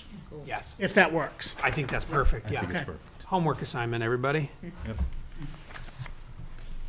All right, Energy Committee updates, solar array, and survey results. Grace, thank you for joining us. Grace Garvey, Chair of the Energy Commission, I give this to until September. Until what? September. My term's up in September. I don't know what I'm going to do, but. Scott, do you want to tag team on this solar update? What's that, Do Grace? you want to tag team on this solar update? Absolutely. So we did get notice to proceed. Yay. news. I'm not kidding. It's been a long haul for all of us. Thank you for all your patience, particularly Ann and Scott, more recently. And Ted Van Zant, who is working with Barrington Power, has put together a schedule. We got an email this afternoon outlining that we're tentatively hoping to kick into high gear this Thursday, the 15th. We're going to be looking at installing the driveway entrance.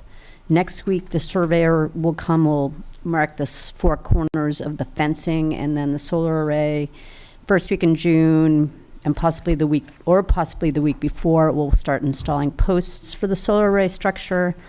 And this will be with a ramming machine, and that will be loud, so you want to prepare some of the neighbors if they have questions. That'll take about 3 days. So what I'm going to hope to do is to track Ted and have him keep us updated as what specifically those dates will be, so that Scott and I can coordinate, and then, maybe the neighbors can be informed. So I'm gonna pester Ted a little later for more specific dates. And then the first week in June, they'll install the fence, which will be about a 2-day process. And then the second week in June, they'll start assembling the racking and putting the solar panels up. The hope is to have the highest part of the array up before July 11th, because the FAA notice expires, and we don't have to do that again. It was a pain in the neck, frankly. I think the only thing we're really waiting on is the delivery of all of the materials should occur the last week of May. And they've asked to use some of the parking at the airport. So I sent Colin an email this afternoon, just making sure this wouldn't interfere with parking there, or we could at least designate an area where the materials could be stored. And I just want to give Colin the opportunity to respond back before we make any final decision on where those materials will be stored, because I'm sure we can store them somewhere. I'm not sure in the parking area is the best place, but I just want to give Colin that opportunity to respond back and provide his feedback. I have a little bit of a concern, and Ted and I were talking about this last week. I have a little bit of a concern about those expensive items being stored there at all. And we talked about it at our PEC meeting last week. And I don't know if there's an opportunity to maybe ask the PD to do a couple more rounds out there just to prevent. There's been a lot of theft in Plymouth, particularly where I live. Now this is out in Quincy Road. But A thought I have on that, and I just want to talk to Colin first, is that maybe we could store, I really kind of hate to discuss it, but in the hangar, and lock the hangar out there with anything that is of that magnitude. Yeah, that'd be a good idea, actually, if you could approve that. So I'm waiting to hear back from Colin. So nope, we're just doing an I think we update. can put something together for that purpose. My suggestion was to put the fence up Well, first. that's it, yeah. But apparently there's a little bit of, that would be too constraining in terms of moving in and out of the field area where they're going to build. So at this point, that's not something that we're looking at. And then there was a request to mow out there. John Perkins used to mow that regularly. Whether he's intending to go back out there, not at anybody's request, but he used to just go up and mow all of those little funky fields. I think with the new mower that Colin has at the airport that week, I've asked him that question as well, if he could just scoot over there and mow that field quickly before we start construction this Thursday. So I should know over the next day or so hear back from him, I'm hoping. And Neil was gonna mention that to Colin as well when he spoke to him. And I know Airport Ann's, budget's gonna have to go up a little bit, but. and I know Ann's coordinating with Ted and Ted with Ann about, invoicing and payments and taking the first installment from the CDFA loan. So Yes. it's very exciting. Any questions? We're in a good place right now, I think, and we were able to work with the co-op. We were able to make sure that was facilitated, which was a bit of a challenge. But the co-op came around and we were able to get that all taken care of, and the project is moving forward. It's great. Very cool. So if there's nothing else about the solar array, I was just going to update you, and I sent this handout. We did a kind of an extensive survey of the community. We had some sort of projects in mind, and we developed some questions around those possible projects to vet where the voting public in Plymouth would want us to put some energy, moving forward. We thought that was funny. Put the Energy Commission, put their energy. So, I mean, I don't need to go through this in detail. What came of this survey for us is that we generated a couple subcommittees at the Plymouth Energy Commission level. And I believe Ashley was in touch with Scott about audits, because one of the things that came through kind of clearly in terms of survey results were efficiency of buildings. There were audits done in 2012, and the prior members from the Plymouth Energy Commission facilitated that audit process and found some money at that time in 2012. We still think those are valid audits.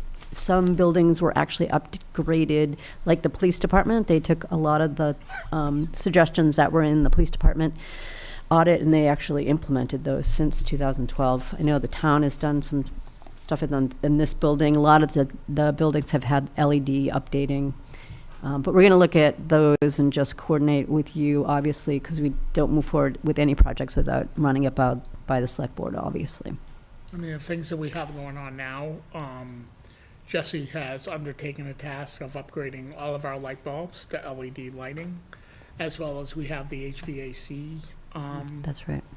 upgrades this summer that will take place, hopefully starting in June, which will be provide energy efficiency to the system as well. Yeah.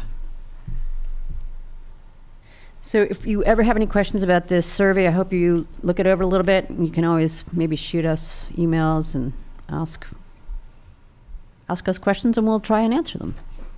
But we'll keep you posted. And I don't know if I have another minute. I did want to address the streetlight at Cookville Road, if you need more information about that. I know there was a letter from one of the residents out there during a really pretty arduous process since 2000, and I believe it was 14. The Plymouth Energy Commission did an audit of all the lights in town, and then with the police department working hand in hand and this was back when Paul Freitas and Kathy Lowe were really, manning the town hall. The police department took our recommendations and then gave final safety evaluations and said, don't remove this one should be fine, this one, so on and so forth. I do have an old email from the chief at the time, which I can pass out, but we regret that the conversation with Kathy and Paul Freitas and the police department didn't go into, well, let's make sure that the residents in these areas where we're suggesting lights be removed. We regret that we didn't, and the police department, we didn't do it. So that's why you guys saw that letter, and I know the light's going to be replaced. The co-op's going to waive the fee, I believe, to replace it, so we can sort of backpedal on that one and make the residents whole again in that area. Where is this? Cooksville Road, Cooksville Road. so off of Fairgrounds Road, loops off across from Beach Hill. And I think, in talking with the residents out there, I think the diversity of residency has changed out there. There's a lot of young children out there, and the parents don't feel comfortable because it's so dark, and would like some lighting out there with regards to their children. So we've been in touch with the co-op to evaluate how much it would cost to put the light back up there. They waived their evaluation fee of $310, and we're just waiting to hear back from them on what the final cost would be to reinstall street light out there at this time. Gotcha. I like to hear that kids were out at dark and walking from neighbor to neighbor, because that's sort of what was in the letter, right? Loved hearing that. I can share this list with you that the PD put their final touches on, or I can give it to, I think I sent it to Ann. Yeah, so far we haven't had any backlash, if you will, on any other of the lights. What year was that? When were they removed? Yeah. I believe over the course of the last 2 years.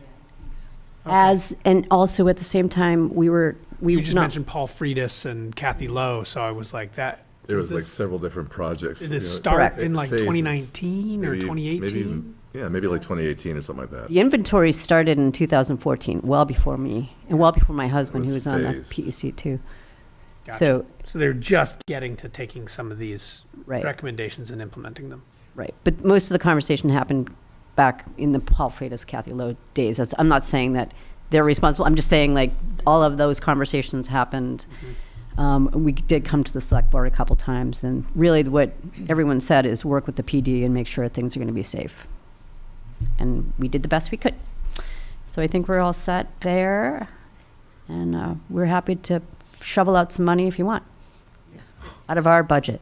Oh, wait, we don't have one. So Grace, you want to talk about a couple other things too, the community coalition thing? Sure. or- Did you want to mention that, or just, I don't. Community I- Power Coalition of New Hampshire came to speak with us at that meeting, and initially thought that it wasn't going to be helpful for our town, but maybe it is. But, So the entity that came and spoke with us was the Community Power Coalition from Campton. So it's a volunteer group that got together to look at the community power platform that's nationally, kind of taking off as a new approach to power purchases. And what I'm still trying to wrap my arms around it, but basically what it does is the town, I don't know, we're going to discuss whether we want to take the lead on this, but basically if we took the lead on it, we would write a warrant article that suggests that we join the community power platform, and that gives the town of Plymouth buying power, basically, and collectively those who opt in Plymouth would have a say in what kind of power, what kind of, where the power is coming from, so it could be more of a renewable portfolio, the pricing of power and who the supplier is through the community power platform in New Hampshire. I'm not describing this very well, but we have talked about it before at this level, at the select board level. Basically, there's a group in the state of New Hampshire called Community Power, and they would help us put together a warrant article, go to the town, see if the town wants to adopt community power, and then the community power platform would help. We would become one of the towns in New Hampshire, like Nashua belongs to it now, Hanover, Keene, some of the bigger communities. Glasgow just joined Yes. as well. Okay, got it. There's a Would lot they of, be able to come in and do a presentation or provide an overview yes, of, Yep. of that? yes. Community power could. Yeah. Yep. So so we could arrange that. I mean, after you've had your discussion at your commission level and inviting them in to do a presentation, I think it'd be interesting to hear more about it. For sure. I mean, I understand the concept. I'm just not really explaining it well, but basically we would belong to a larger coalition in the state of New Hampshire that really gives us a lot of power over. We're not paying that, or we want more solar and wind, and in your portfolio. It's become very, very, nationally, it's become more attractive, and a lot of communities in all 52 states are joining the community power platform. So why don't we'll work to see if we want to take it on as a project and then come to the select board. Sounds great. Okay. Thanks, Grace. Thank you.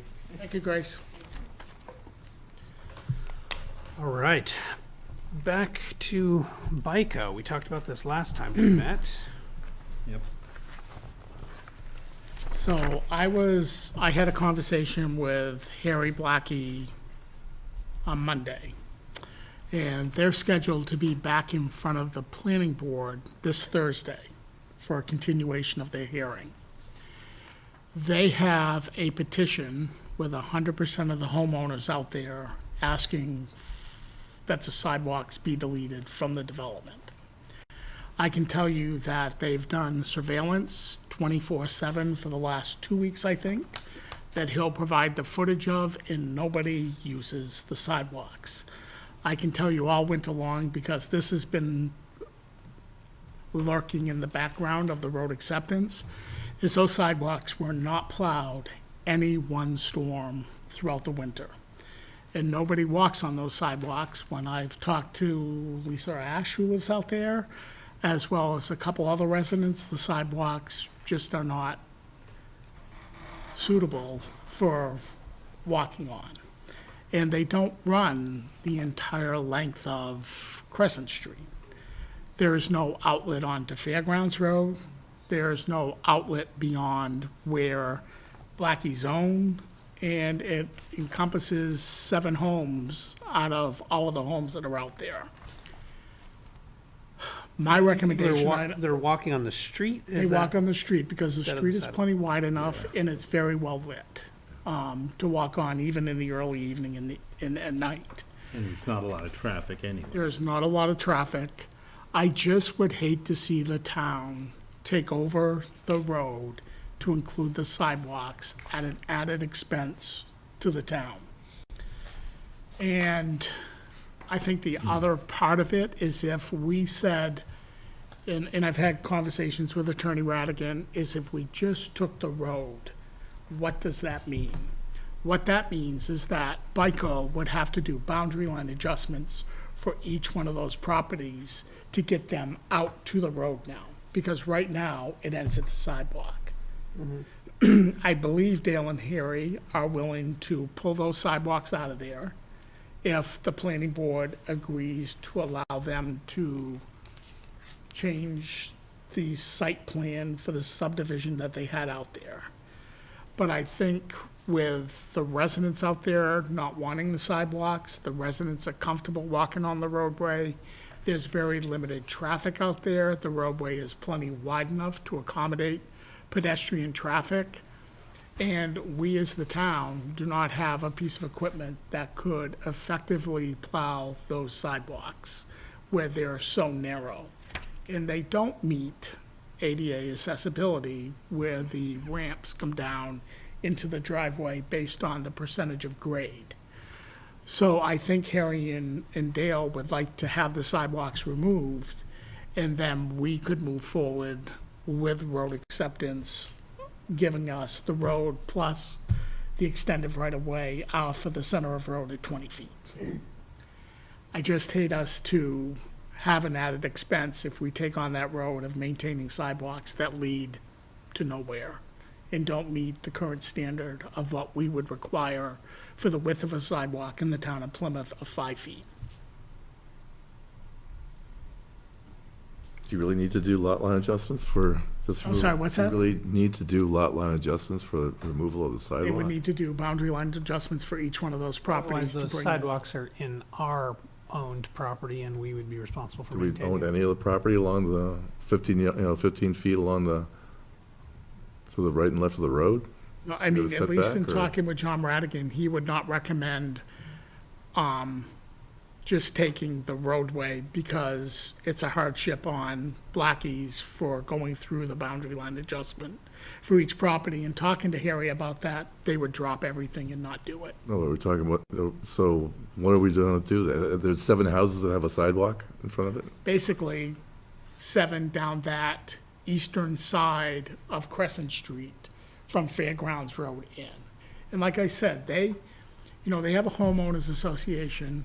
The homeowners association covers plowing the driveways, shoveling the walkways, but not one sidewalk was plowed this winter by the homeowners association. I understand that. I was wondering, like, if there's like a 15-foot setback just along the road, where's the sidewalk? Is it beyond the 15-foot setback, or? No, it's within right it, away. Why? within the right of way. Okay, then why would anyone have to do like a lot line adjustment or a, Because the way the deeds Because were. Because we would only if take the took the road. roads, we would be responsible for maintaining the sidewalks that were there.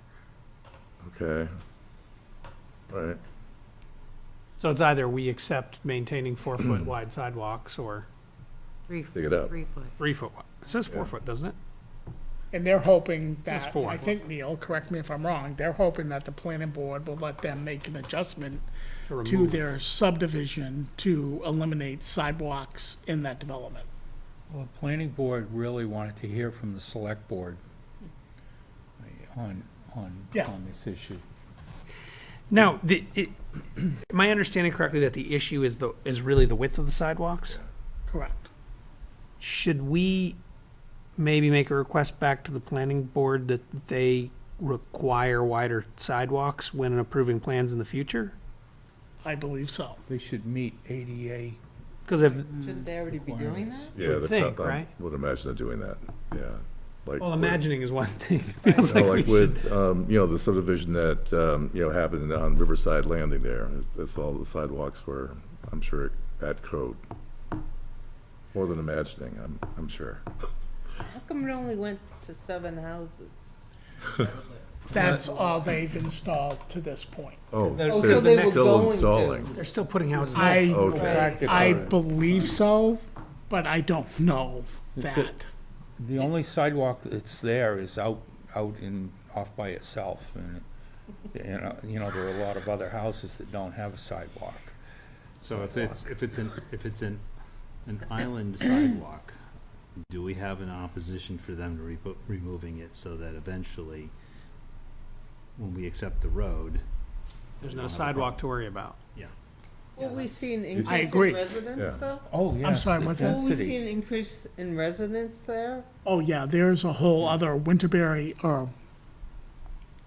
Neil?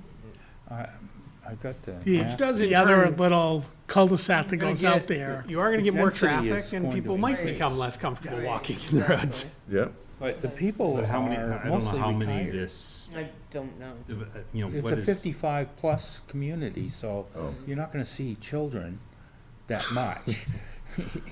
you don't value the see- life of You're older not going to see a people? lot of young families there. and how many houses are we potentially adding in this? It's huge. Quite a few. That have no that was clue. what Yeah, it's a concerns bunch. me is the Is it going to go from density. 7 to 20? Is that More than that, I At think. least more than 20? go 40, Yeah, if you go, 35. take a look at it, yeah, it's like, 40 units? I think Make a there's an number of additional Here's a map here. 10 or 12 units to The be sidewalk built. that's there is right here. I mean, so really, we, as a select board, we have 3 options. One, we could say, yeah, we would encourage you to remove the sidewalk situation so this isn't a problem for the future for us to deal with. 2, we could say, actually, when we look at that situation, you really should have sidewalks. We're not going to accept your road with 3-foot or with 4-foot sidewalks, so you should think about upgrading those to 4-foot if you ever want those roads accepted, because we believe there should be sidewalks there. Or we could say, I don't know, we're not going to take a stance on this at all. Figure it out. I think the first thing you said, Zach, is that any further approval of sidewalks through the planning board and subdivision should meet the town specification and ADA accessibility. I think that's ultimately important. Yeah, that's got to go back to the planning board. But to add any expense for the town of Plymouth to have to haul a piece of equipment up there, Well, we wouldn't accept the, I mean, I wouldn't vote to accept the road with those 4-foot sidewalks. No, No. and nor would I recommend it. Right.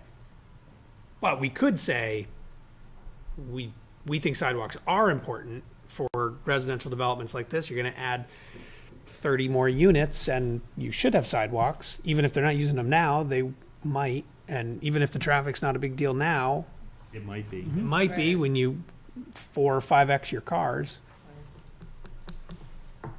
That seems strange to take away sidewalks. Well, I mean, looking at the width of it, it's very narrow. Yeah, I you know either that have to the put them sidewalk all plow in is at too proper wide to dimension use or that. rip It those is. out. It is. The sidewalk plow would be plowing it like this. And we, you know, if they're gonna have sidewalks over there, you know, I can see why we might accept the road but not the sidewalks. Yeah, I don't wanna be responsible for that.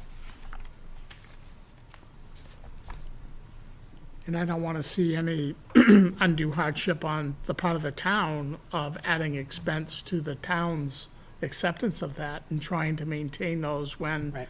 we can't effectively maintain those sidewalks with the sidewalk plows that we have. And they take care of the driveways over there as part of their community.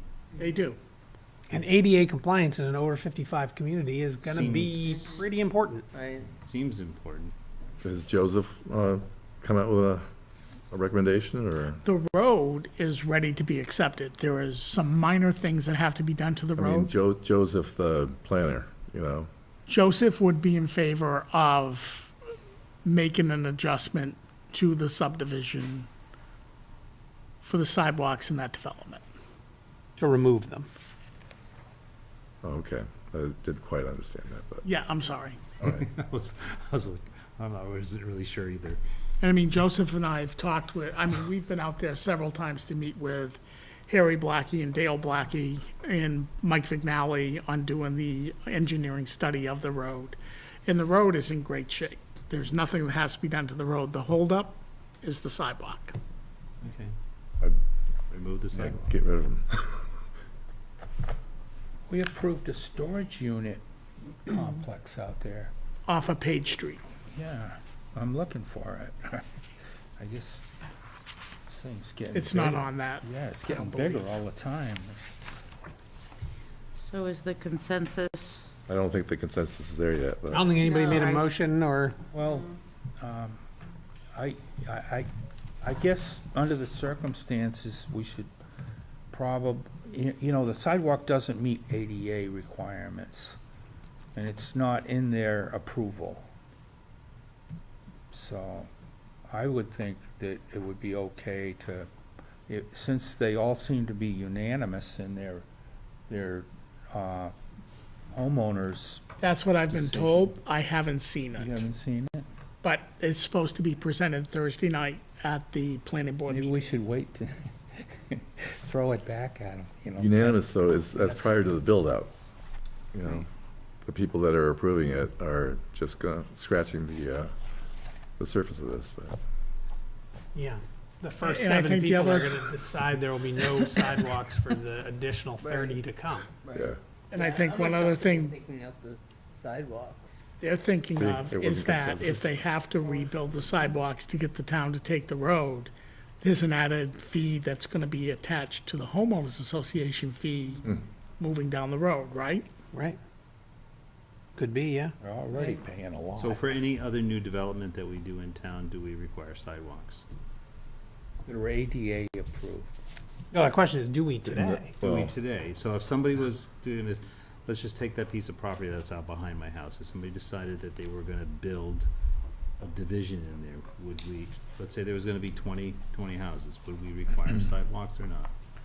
I cannot answer that question. you'd have to look at site plan review, you'd have to look at subdivision regulations, what you have in place right now, and see if we can add. These all be questions for the planning board, but know. there's no well, I mean, we have Neil and arguably myself, but there's no planning board rep here really to speak to it, you know, that. Right. I mean, let them, I guess a solution is let them have their meeting on Thursday. Yeah. And then invite John Christin as the chairman of the planning board at our meeting on the 28th to provide an overview and update and go from there. Yeah. That Yeah. sounds good.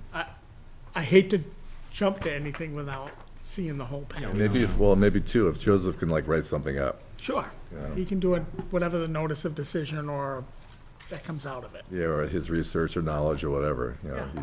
he's a smart guy. I kind of thought that sidewalks were a good idea with the amount of density that they have, and the fact that they are 55 and over, and it's likely that there will be a lot of pedestrians, and maybe someday there'll be a sidewalk on Fairgrounds Road. Ooh, maybe when Reservoir Road gets There's a lot of one. pedestrian traffic on Fairgrounds. Maybe Tenny Sure. Mountain Highway. Tenny Mountain Highway, yeah. That I would think so be- too, but that's, If I'm going to vote for a sidewalk in town, it's going to be Tenny Mountain Highway. Well, I think pedestrian traffic is increasing. yeah. Suppose we have to expand the bike path, or at least the shoulders on 3A. Well, what's too. funny is also, so the sidewalk currently is on the opposite side of the street as all of the houses that are currently developed. No, there are houses on that same side now, Zach, Are as there, well. oh, there have Yes, been there some are. Yeah, okay. developed on that side now? Yep. Okay. I was going to say, because if what you're saying is, Originally, oh, yes. people aren't crossing the street to use the sidewalk where there's no houses, like, oh, big surprise. Right, all of the houses were first developed on the western side Yep. of Crescent Street, but now there's houses all up the eastern side, as well as starting to be developed on the other cul-de-sac off of Crescent Street. On that kind of inner loop there. Yeah. Okay. Well, I guess we'll wait for planning board to hear back. So are you all set, Scott, to tell Joseph what we I'll need follow up to? with Joseph tomorrow. Okay. Yep, I have a meeting with him tomorrow afternoon. All right. Scott, is this next one you, the release deed for tax map lot 2090424? Nope, that's me. Oh, Zan. Finally, we have something. So the attorneys for the buyers have now come through, and they've finally done their diligence of wanting to review the titles, and we got authorization from them that everything's good to go, they're happy, and they want us to transfer the property over to them. So that's what this deed is here. Once the board signs it, I will notify them tomorrow. We will get the remainder of the funds that will come in, and it'll be a revenue for the town. And this is the property that is between, Next to Cute, the lodge. cute little house. Right. no little house Oh. on it. A house on it.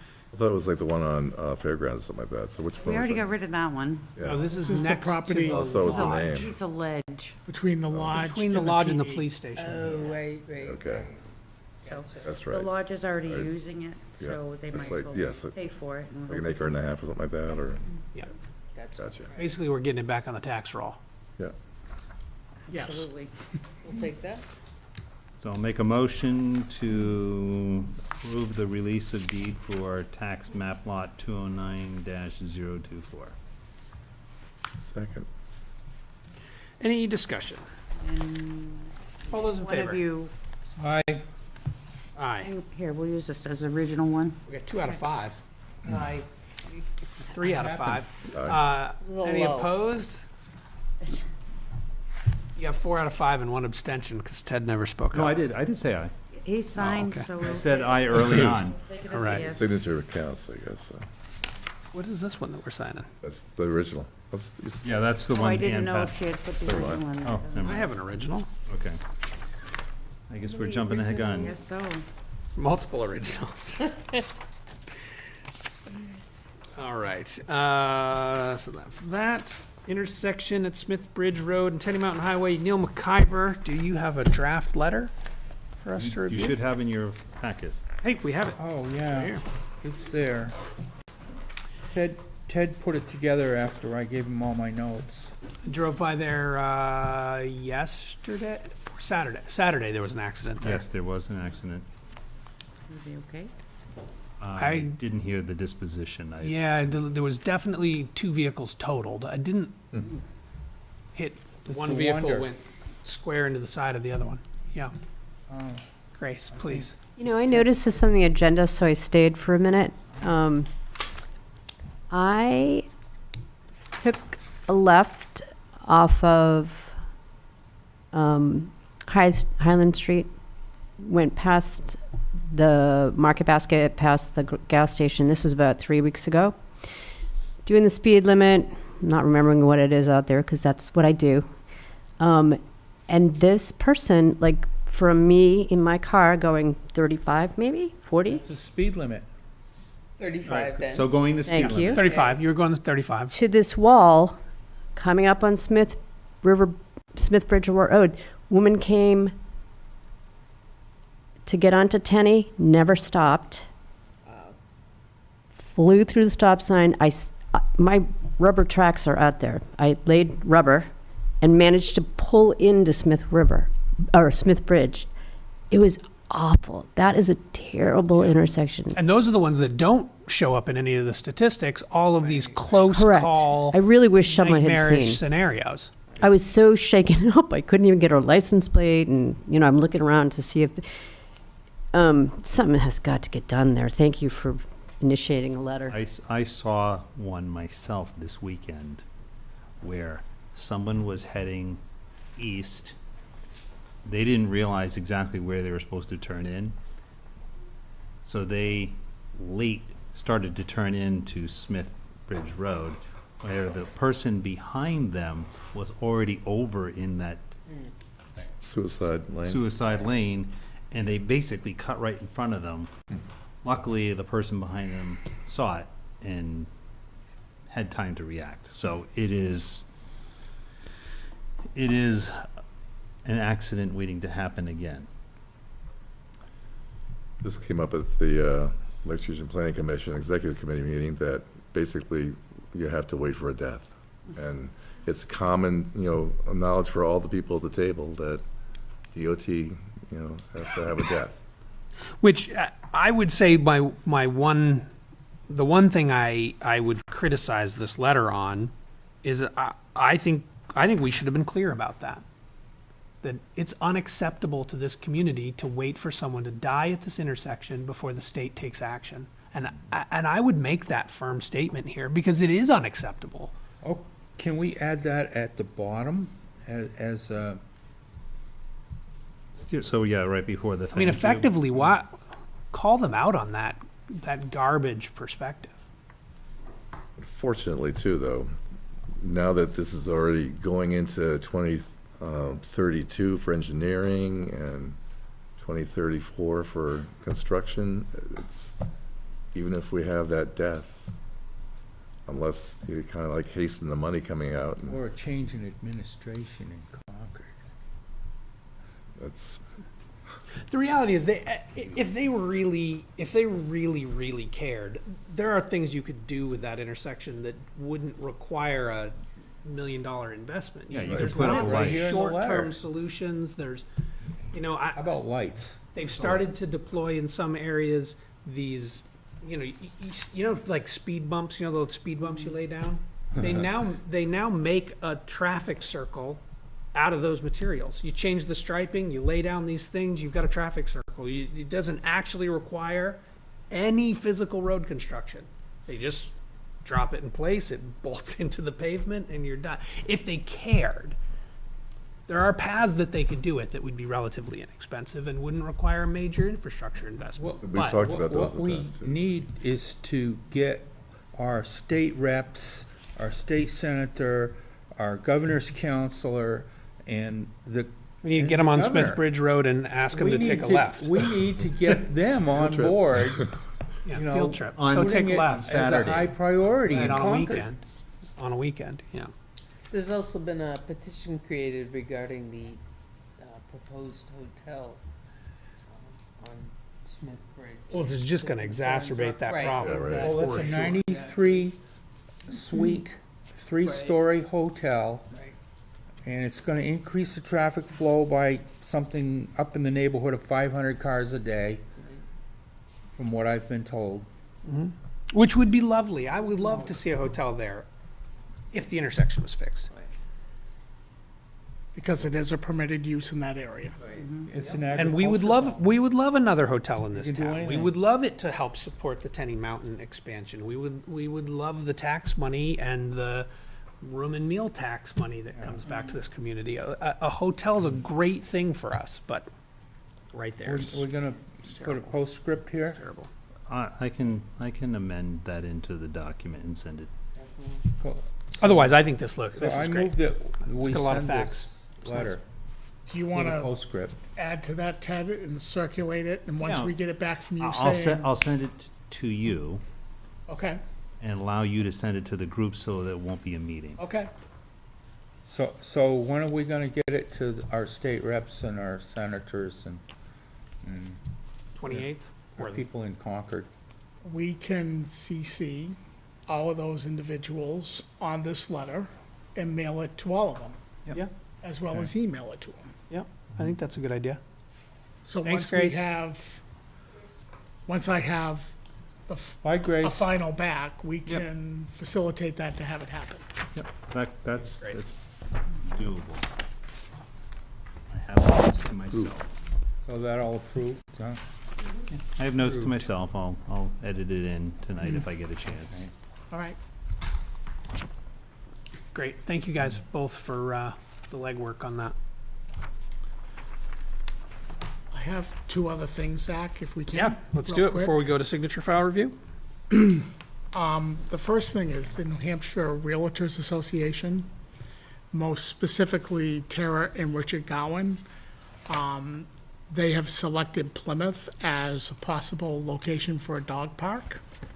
And they are asking if the board is interested in them pursuing this and trying to find a location in Plymouth, whether it's Fox Park, whether it's down by the skate park, but to see if the board had an interest in them pursuing this idea to bring a dog park to Plymouth.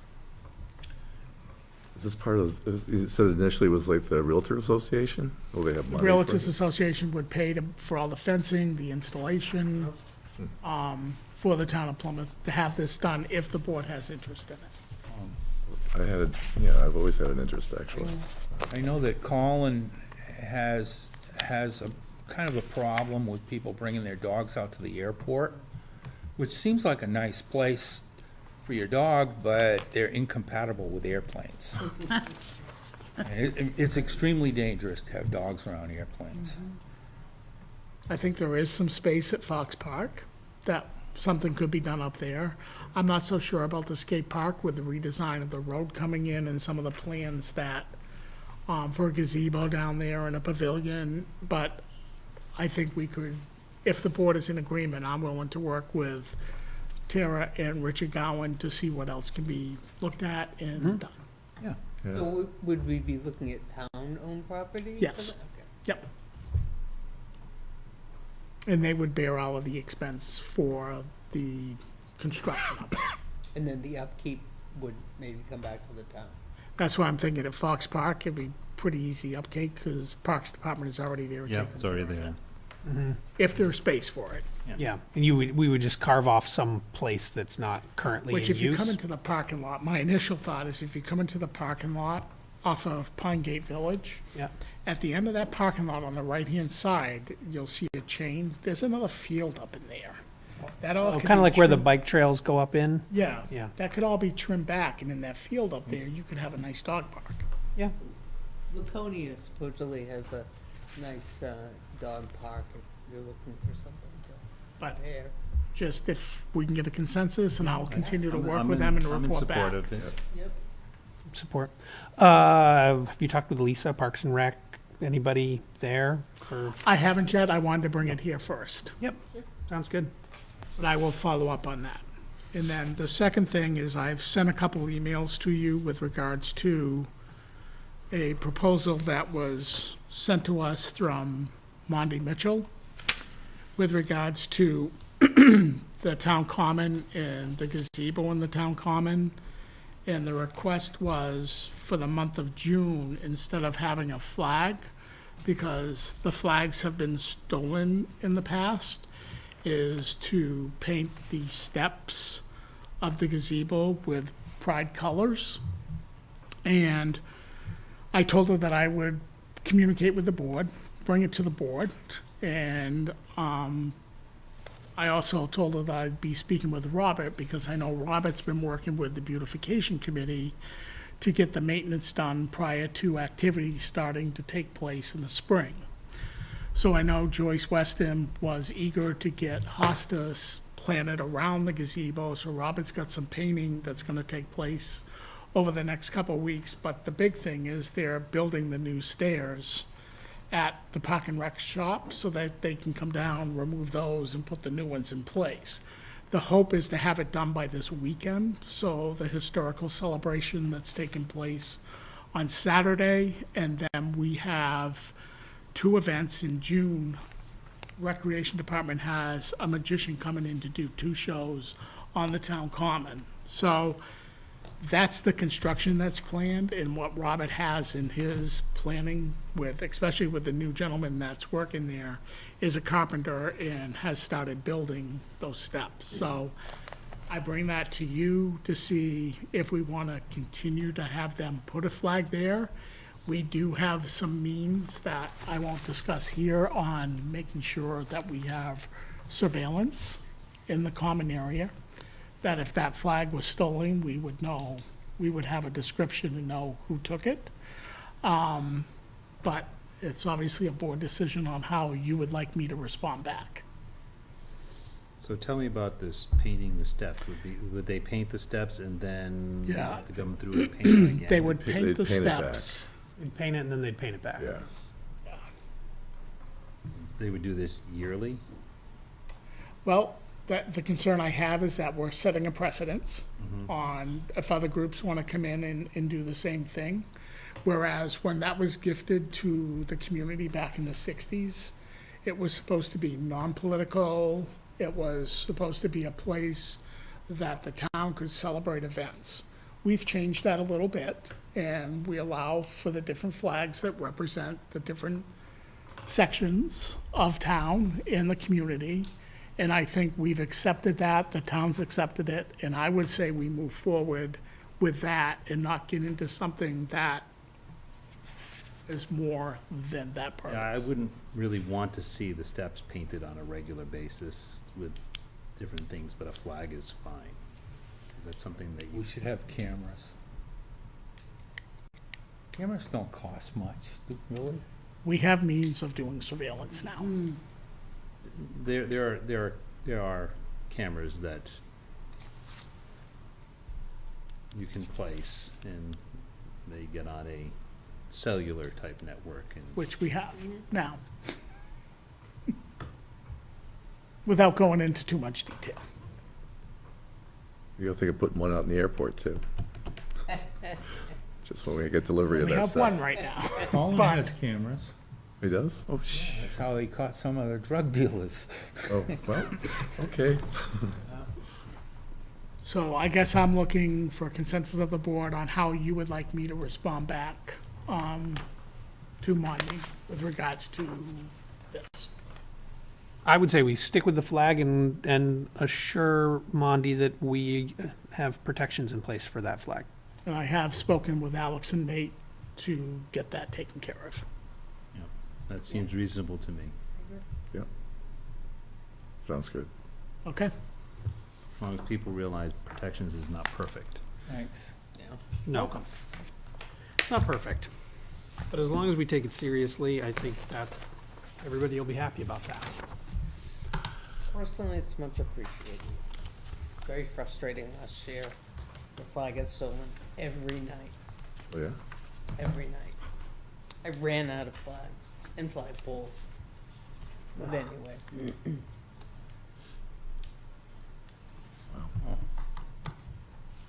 Not this year. Yeah, signature file. Okay, so. That stack is a little scary. Oh, no. it's like the holiday letter I stack. told you Scott was out the last meeting, so I had to make up for it this time. It's been All right, crazy these so last 2 weeks, I can tell you that. This is the property tax warrant for the first issue going out in the next couple weeks. It is due to your tax collector on May 15th. Therefore, the reason it's coming to you tonight. You're welcome to look through and scare yourself for the evening if you needed to. Terry has come in, and she's our new assessing administrative assistant. She's doing really well. You know, I don't know if you don't want to talk about this in public, but she's taken the instructions that she had, her past experience, and this warrant we were working on it Friday night, and she really has picked that up good. So there may be additional, maybe if we miss something, there may be something that we need to adjust later, but this is just the first bill, which is always an estimate. Remember that. Okay. So we trees did you kill? yeah, we received a request Does make a good noise. to operate a taxi cab in town. Hey, we already do that. We You don't did have see a that? taxi cab? It No, was I'm approved by kidding. Alex as the police chief. It is called Loop Mobility Technologies, and they're out of 401 I Mayhew give this Turnpike to in you, Plymouth. Scott. Sure, Ken. So there is a place here for the board to sign after you look through the information that they're providing us. The next It's item, like we an independent taxi company, Yeah. not an Uber or a independent Lyft. taxi. We had an Uber for like 6 months. Do they have a medallion? Can we sell got a medallion? Lincoln. We sell them a No, it's medallion, sitting a Plymouth medallion. He's got a Lincoln if you want that. Is there any harm for us approving this? Alex has already looked through that, so if there was any harm, I'm sure that Alex would let you know. And he's done all the background checks. That's what I was, Yeah. We had a cab company around, but we have a cab company over in Holderness too. The Mountain next View. item I have is a report of cut for timber, $388.12. That one, Where do you sign this one? 2 places to sign, Ted, on both those.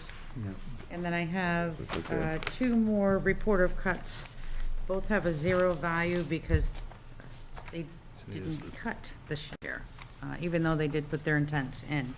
And Neil is gonna work very hard on his reports and get those to us by I've already got the Wednesday. numbers down. I just gotta fill out the paper. All right, the next item I have is a veteran's tax credit. Applicant meets the credit criteria. And there is 2 of those.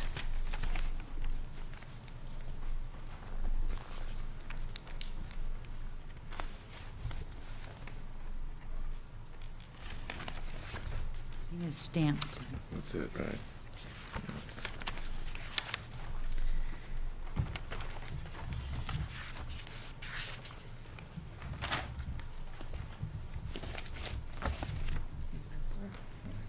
Usually intents to cut timber go through the assessor, but they came in when the timing is, need to get them back out before the assessor comes back on Wednesday. So there are 2 intent cuts. One is, oh boy, one is on Tenny Mountain Highway.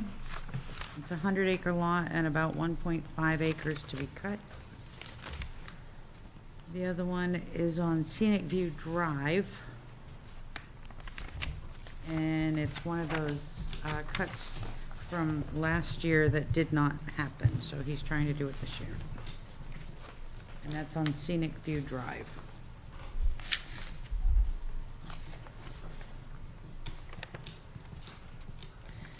Were there 2 on that one? I don't think Or we've ever just been one? this late. Just one. Just one. It's been a while. Yeah. Yes. It's been a while.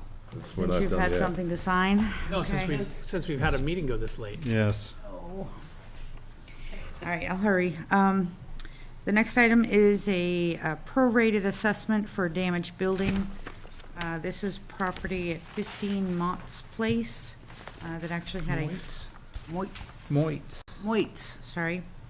Had a fire on March 23rd, 24, so of course we don't want to assess them as of April He 1st hasn't with been, having a he building on hasn't been fire. occupying the house. Okay.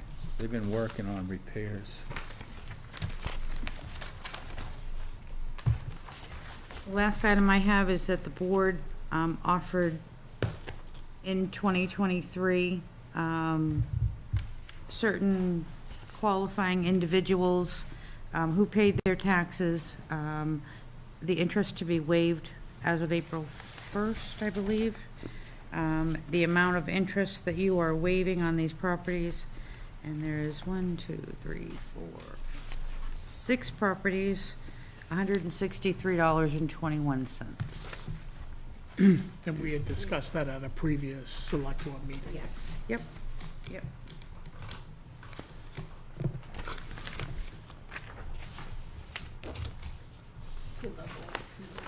That's all I have.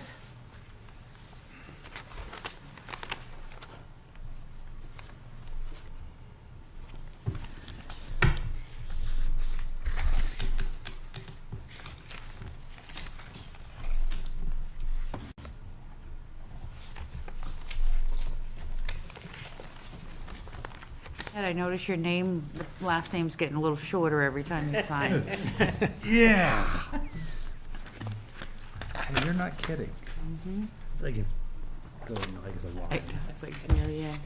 Go through there, my friend. You can tell me where the other place is, It's up here somewhere? Yeah, I just signed What up are you there. looking, That's on the the very second to top, last there one, yeah. should be a place to sign. There's like one line. Yeah, the signature line. I don't know. I'll put it up We'll there. check it when you get it, when we get it back. I just fudged it.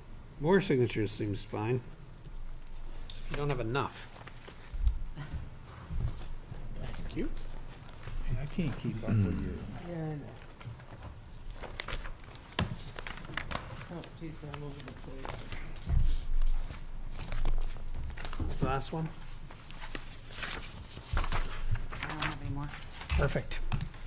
Perfect, yes. Once Marianne signs, she can tell us about village water and sewer. Well, I wasn't able to attend, so. So that's a short update. Mhm. Then as soon as Neil's done signing, he can tell us about planning board. Might want to skip that for a minute. He's got a stack. Yeah. Yeah. Well, we can come back to it, actually. Want to do campus community council? There's no report. No report. Plymouth School District. Let's see, PES first. Let's see. Summary of my notes is that they met on the 6th at 5:30 instead of 6. Grumble. So the meeting, let's see. They had recognition and awards, and they did not have any recognition or awards for the current month, but plan to have some next month. Principals report, various activities, kindergarten enrollment, field trips, literacy, professional development, testing. The principal also shared some news for some upcoming initiatives for wellness and social and emotional health, such as a prevention specialist presentation. Principal highlighted some of the student and staff recognition awards, such as Carolyn Abbey's win of the National History Day competition, and the teachers' involvement in the robotics and TSA and funding. Principal also updated the board on the status of some of the facilities projects, outside drainage, septic realigning, etc. The athletic director's report talked about all the spring teams, such as track and field, softball, and baseball. The director also informed the board of the upcoming physical for fall sports signups and encouraged students to participate. And they thanked the safety committee for their work, and some appreciation for Ellen Han, who is retiring. Meal prices and unanticipated special ed costs. The board reviewed and approved and recommended increases in the meal prices in the next school year. The board also authorized a purchase order for Spalding Youth Center for unanticipated special ed needs. And then there's also a 8th grade field trip to Boston. 2 teachers who took the 8th graders to Boston traveling to the Museum for Auschwitz Holocaust exhibition, and they shared their Okay. experiences. Okay. And that's a summary of the elementary school one. The high school one was blazingly short, 10 minutes. They had a student report for a mock student event at the Capitol. PRHS got a couple of awards. June 4th event at the railroad station, spring concert was that same night at Silver. On the principal's report side, junior class, they apparently scored very well in some of their standardized testing. They had the SATs, they did very well, consistently with what they've done in the past. They had a special science test that 153 students volunteered for. It's not something they had to do. So they got a much greater participation than previous years, and they scored 99 last year, and they scored 50% proficient, which is, I guess, pretty good as a whole. But their goals for next year is to improve that even further. They did note that one student got a perfect score, which, Probably my kid. Your kids yes, are they junior. called that. They called out your kids specifically. No, they didn't mention. What was the date of that meeting? I'm sorry. 5-7. 5/7, thank you. They did also talk about the New Hampshire Supreme Court that came and visited and held their session at Plymouth Regional High School. They had this nice pamphlet, which I'll pass around. Yeah. Apparently that was well received. They had all the security in place and what have you. It was a really good event for everyone to see exactly what goes on. They didn't cover it in excessive detail because they had a pamphlet and the event is already passed. I guess that was on April 30th, and let's see. They had a mandatory meeting for the prom. The prom was sold out. They had a ceremony. They had a ceremony for LNAs and a yearbook. I ran out of room there, so I lost track of what I said. And then on May 21st, they're going to have a full board meeting at 5 p.m. This was very short. I'm assuming it was because of some other event that was occurring that evening. So most of the normal reports didn't occur. I was at the Supreme Court thing as with Scott, and it was very good because it gave time for the students to question the attorneys after the hearing, and the judges walked off. And after that, I took off, but I guess did the Supreme Court justices come back? And okay, and the students had a chance to question. Yes. Yeah, that was great. And then they had lunch with some selected students in the Bobcat Cafe after and answered some additional questions. It was very interesting and very professionally done. Yeah. And the children were very respectful. And one thing you didn't mention, but maybe it's not like in conclusion yet, but like as a scholastic challenge or high school challenge, that it's a competition on TV. What's it, NHP, New Hampshire? Anyway, they won. Challenge? Yeah, Grand State Challenge. Interesting. It was awesome. So they won the challenge of New Hampshire high schools. And I don't think they broadcast it yet, but they put it in the paper. And they went to the national challenge in like Ohio or something. And I think they came in 17th or something. So, I mean, it was very, and I mean, Plymouth has been generally doing really well on Grand State Challenge. So, smart kids up here. My daughter. That's what I was feeding you something, yeah. Totally. Sorry. Watch it. Well, while you're on the hot seat, Ted, Conservation Commission. Yes, that meets, I think it's next week. All right, capital improvement, nothing, and let's loop back to Neil and do planning board. Okay, on May 2nd, we had a work session. And at the work session, we discussed making a site visit at the proposed application for the Hilton Hotel on Smith Bridge Road, and then continuing the meeting, but we didn't set a time for the site visit. We do have a meeting coming up this Thursday, and I know that the Hilton Hotel application will be on the agenda, as well the BICO development application regarding the sidewalks. We had discussions regarding housing and our feeling that we need to meet with the zoning board.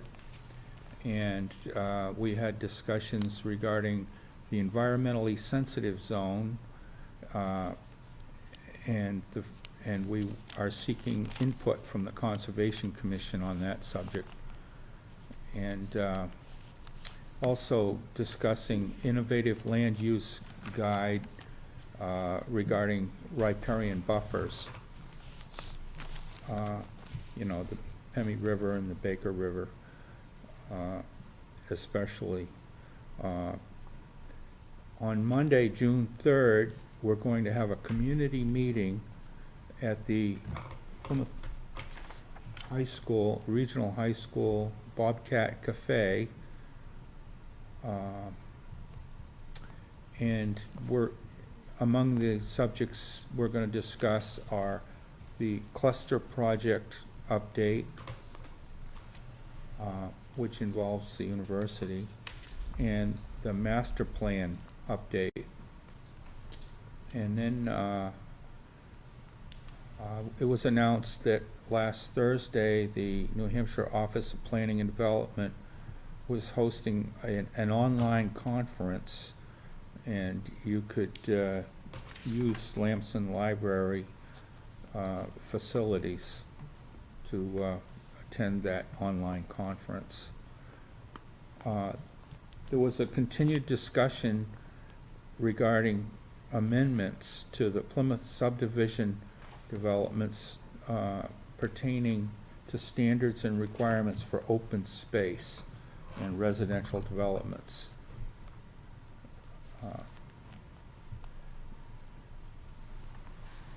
We also discussed an update on the 2027 to 2036 New Hampshire DOT 10-year plan. And we had more discussions regarding open space residential development. On June 6th, we're going to have a work session with a public hearing on Article 9 in the zoning ordinance. And that's all I have. All right. LRPC. All right, so just to, well, actually, let's do that for a sec. So a couple of things that were just kicked around at the meeting were the fact that Jeannie Forrester has left Tilton, and she's now become the chair of economic development with New Hampshire. She was appointed, so that might be helpful. Wow. Yeah, and there's you know, we actually discussed the fact that an offer was going to be made to the new executive director to replace Jeff Hayes. And that's going to be done this week, I believe. He's retiring. He is. Well, actually, he's going to go, there's some, all I can think of is like Northern Borders or something like that. He's going to be like doing kind of like he and his wife are gonna be like throwing money at projects and stuff, so. There's the transportation planner, there's Sean, he's leaving as well. And they're gonna get a replacement for him in June. And Sean was very much involved in the TAC program, which is, I think it's the Traffic Advisory Council or something. Neil was on it when it was the North Country Council. But what's gonna happen is, it's gonna take a while to get a replacement and then also, start getting the projects out. It would have been a kind of a cumbersome thing to have the projects evaluated for this coming up, this, next go-around for the 10-year plan. But what happened was, we entertained a motion to not accept any further submissions to the TAC for next year, or for this coming year. And as you probably remember, we were first and then second in the TAC award last time. Laconia beat us out. And if we were the second place technically, so theoretically, we're gonna have our project re-engineered. And they also have their own engineering, firm that they're kind of like contracting with to help all these towns re-engineer. But they also will be considering, transportation alternatives in addition to just reviewing the project that we already submitted. And that's to include the bike ped, path and sidewalks. And our, thing did indicate that we were gonna put sidewalks out there. It's also a good thing for the bike ped, area, so it can only help our project, and our project looks like it's a shoe-in. And I don't know if it was like a couple of winks, like, because I seconded the motion to not consider any further. But, Door, huh? yeah, well, the door was closed, actually, but yeah, I think people were kind of chuckling that, I made such a noise last time that it seems like it's gonna come to Plymouth, but I'm sure they ripped the carpet right out from under us, but, yeah, I hope not to. What else? We've got, Laconia State School property, that's, their bid is no longer valid, so it's gonna be rebid. And the property is like a beautiful piece of property, but it's got like brownfields and historic houses or historic, construction. So all that has to be considered when you, the new buyer has to, take care of that. And also it's got a 9/11 center out there that has to stay. You have to incorporate that. There's, I don't know, definitely some issues that have to go along with the property, but someone who's very interested in the property was Alex Ray. And Alex was down in Concord, and we ended up running into the governor. We were like chatting with him about, having Alex, Alex's offer be considered, and how can we go about doing that. So I don't know if that's coming down the pike, but that might be an exciting, thing for him to do that property. And I did offer Alex up during the discussion, and the gentleman from New Hampton said, what, are we gonna have like a gas station and a chachi shop there? I'm thinking, I think Alex is a little deeper than that, but, oh, crap.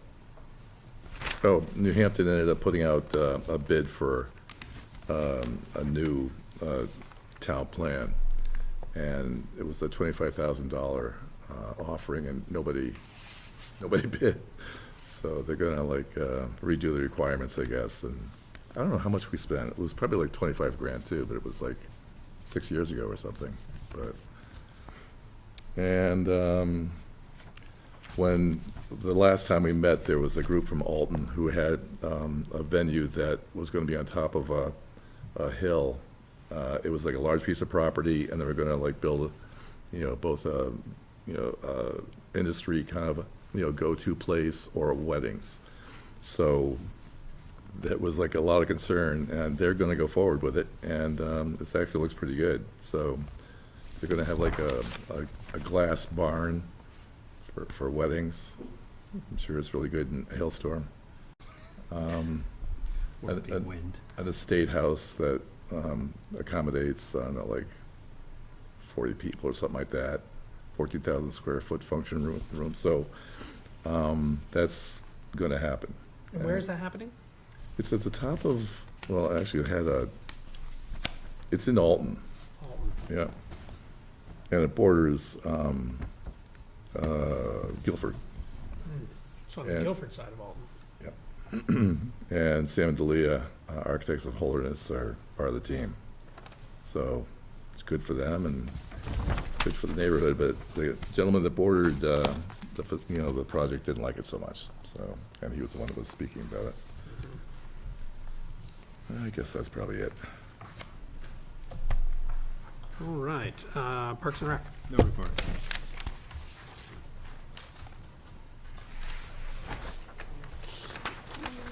Parking Committee and Economic Development. Hopefully, just waiting on John to kind of finish out the semester, I think. A little overwhelmed. I don't know if you went, Scott. He was having one of his groups present, students present, oh my gosh, town plan. Sorry, I'm forgetting my words right now. He had his, Master plan, right, that they had been working on. For unfortunately. another town? Yeah, no, for us. Oh, for Plymouth. us, yes, on Unfortunately, Friday, I think at 11 o'clock. right. And I tried to make it there, but I was tied up with John Gavoni out on Oh, Mayhew Turnpike. how's So I John? didn't make it back in time for it. So unfortunately, I don't know what came of that, but How's John? Good. Energy Commission.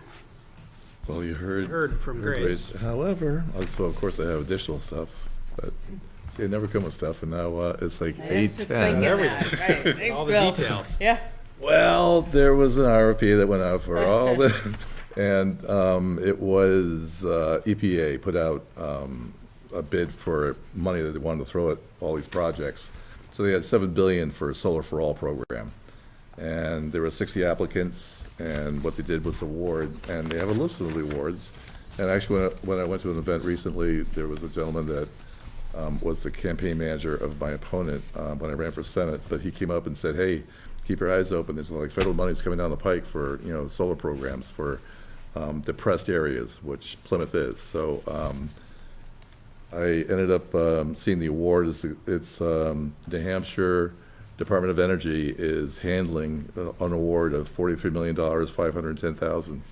And among other projects, it also includes DOE serving as a coalition lead applicant will scale up its existing community solar program with these funds, serving as a catch-all to those communities and projects. So, it's definitely a good opportunity to button up the whole municipal solar, thing. And I have a call into the Commissioner of Department of Education, Energy, and I saw that during this meeting he called me back. So, if we risk that money,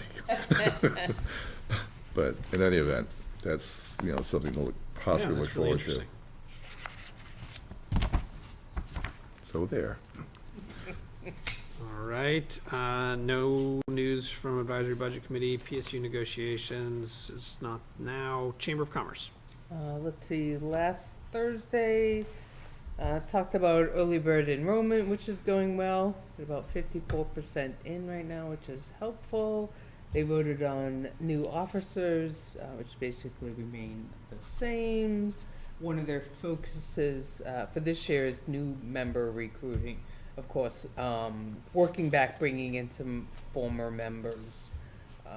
Let's see, scavenger hunt, I think it's this coming weekend. Not as many teams as so far, at least as of Thursday. They have 6 teams. And so they obviously need more teams than that. Although this year they have gotten a lot of sponsors. But obviously more teams would be better as well. They are going to start something called Coffee and Conversation. They do a business after hours as well, but the Coffee and Conversation supposed to be more of a low-key kind of event. It'll be in the morning. Looks like Fairfield Inn will host it in July. Business after hours.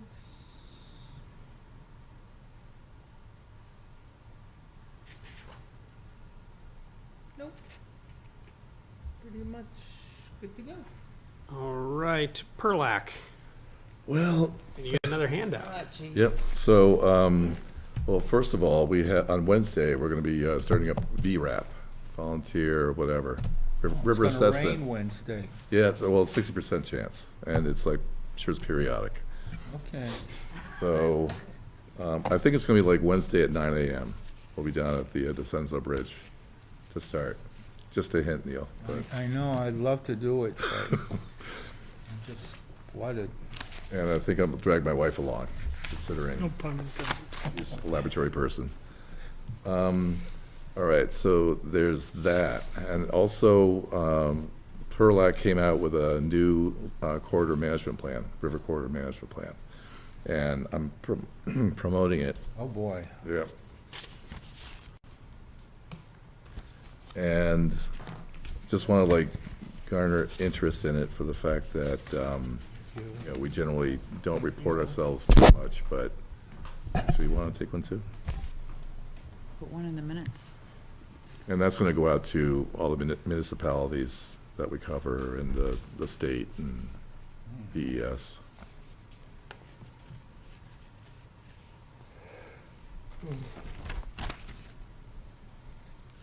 And we next meet we meet every last Tuesday of the month, so I'm sorry I couldn't make it. it's okay, Neil.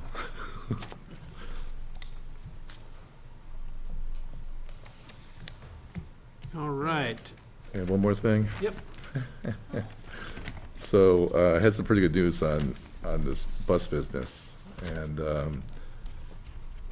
we have a regional coordination council that occurs every month or a couple months up in Littleton, and it's all the players in transportation in the area for Region 1. And the statewide mobility manager was there, and the regional mobility manager. And after the meeting ended, I had like a kind of a heated discussion with the mobility manager, like, how can we get that stupid bus that I got? Okay, You didn't say stupid, or did you? well, so the head of transportation down at DOT told, I think I probably briefed people on this maybe, but the Lakes Region Mental Health Association, their executive director was going to give us this bus, and then we negotiated we were going to pay them $2,000 for it. So it's a 5310. It's the source of fundings is DOT 5310 funds. The guy in Concord had a real problem with that, like just giving it to us. So the executive director from Lakes Region said, well, the hell with it, we're not turning the bus in, we're just going to keep it right here until you make up your mind. So she still has it, and after discussing this with the statewide mobility manager, it looks as if all we have to do, because other agencies have done this too, is transfer a bus from one 5310 agency to another 5310 agency, and we are a 5310 agency. So I haven't touched base with him yet. She was going to go down to DOT and just negotiate and make sure everything was okay. So theoretically, we're going to have this bus that's going to be in at least in Transport Central's umbrella. And you might see a bus driving around pretty soon. So How big is the bus? it's 8-passenger, but it's got a wheelchair lift in the back. It's like your typical PSU van, that kind of stuff. And that might be a slow start. We may just go ahead and transport, medical appointments. It was used to transport Lakes Region mental health, people that wanted to use it, and we've been taking those in Transport Central as well. So, but now we'll have easier accommodations. So that's it. Police and Fire Building has not met No. not We have a too meeting flat, coming up in 2 weeks. I think it's 2 weeks, yeah. I believe it Yeah, is something like that. that. That is it for that section. Before we go to public comments, I just want to call out Dan Salzer. We didn't, quick shout out. Dan is leaving us, and he's done an amazing job streaming all these sorts of meetings and coordinating all that work, and has really been He's not going far. I think, a value to our community and to the town. Yeah, he's not going far, but I think He's we're gonna. leaving us. He's leaving us, and we're gonna miss him. Well, Thanks, Dan. I'm not sure he's leaving us completely because we're working with Plymouth Regional High School in the ability to collaborate more and maybe have one studio, not two studios. And Jonathan is staying with us and will move up into that station manager position under Dan's consultation. And Dan is willing to still give us 10 hours a week and working with Janet at the high school to collaborate more on what we do in creating an internship program. Well, he did a great job training up Jonathan and left us with a highly qualified number 2 to become the number 1 around here. So that's appreciated as well. And so with that, public comments. Wow. Appreciate it, Frank. And that email about We always look forward to your comments, Frank. You know about the what? the date on the Baker River naming. Yeah, Long well, meeting. no, I just sent it off and that was it. Make a motion to adjourn. Second. Any discussion? All those in favor? Aye. Aye. No, it's Ted's. Egging me on, I didn't know what you were doing. That goes to Ted. Ted. Do it.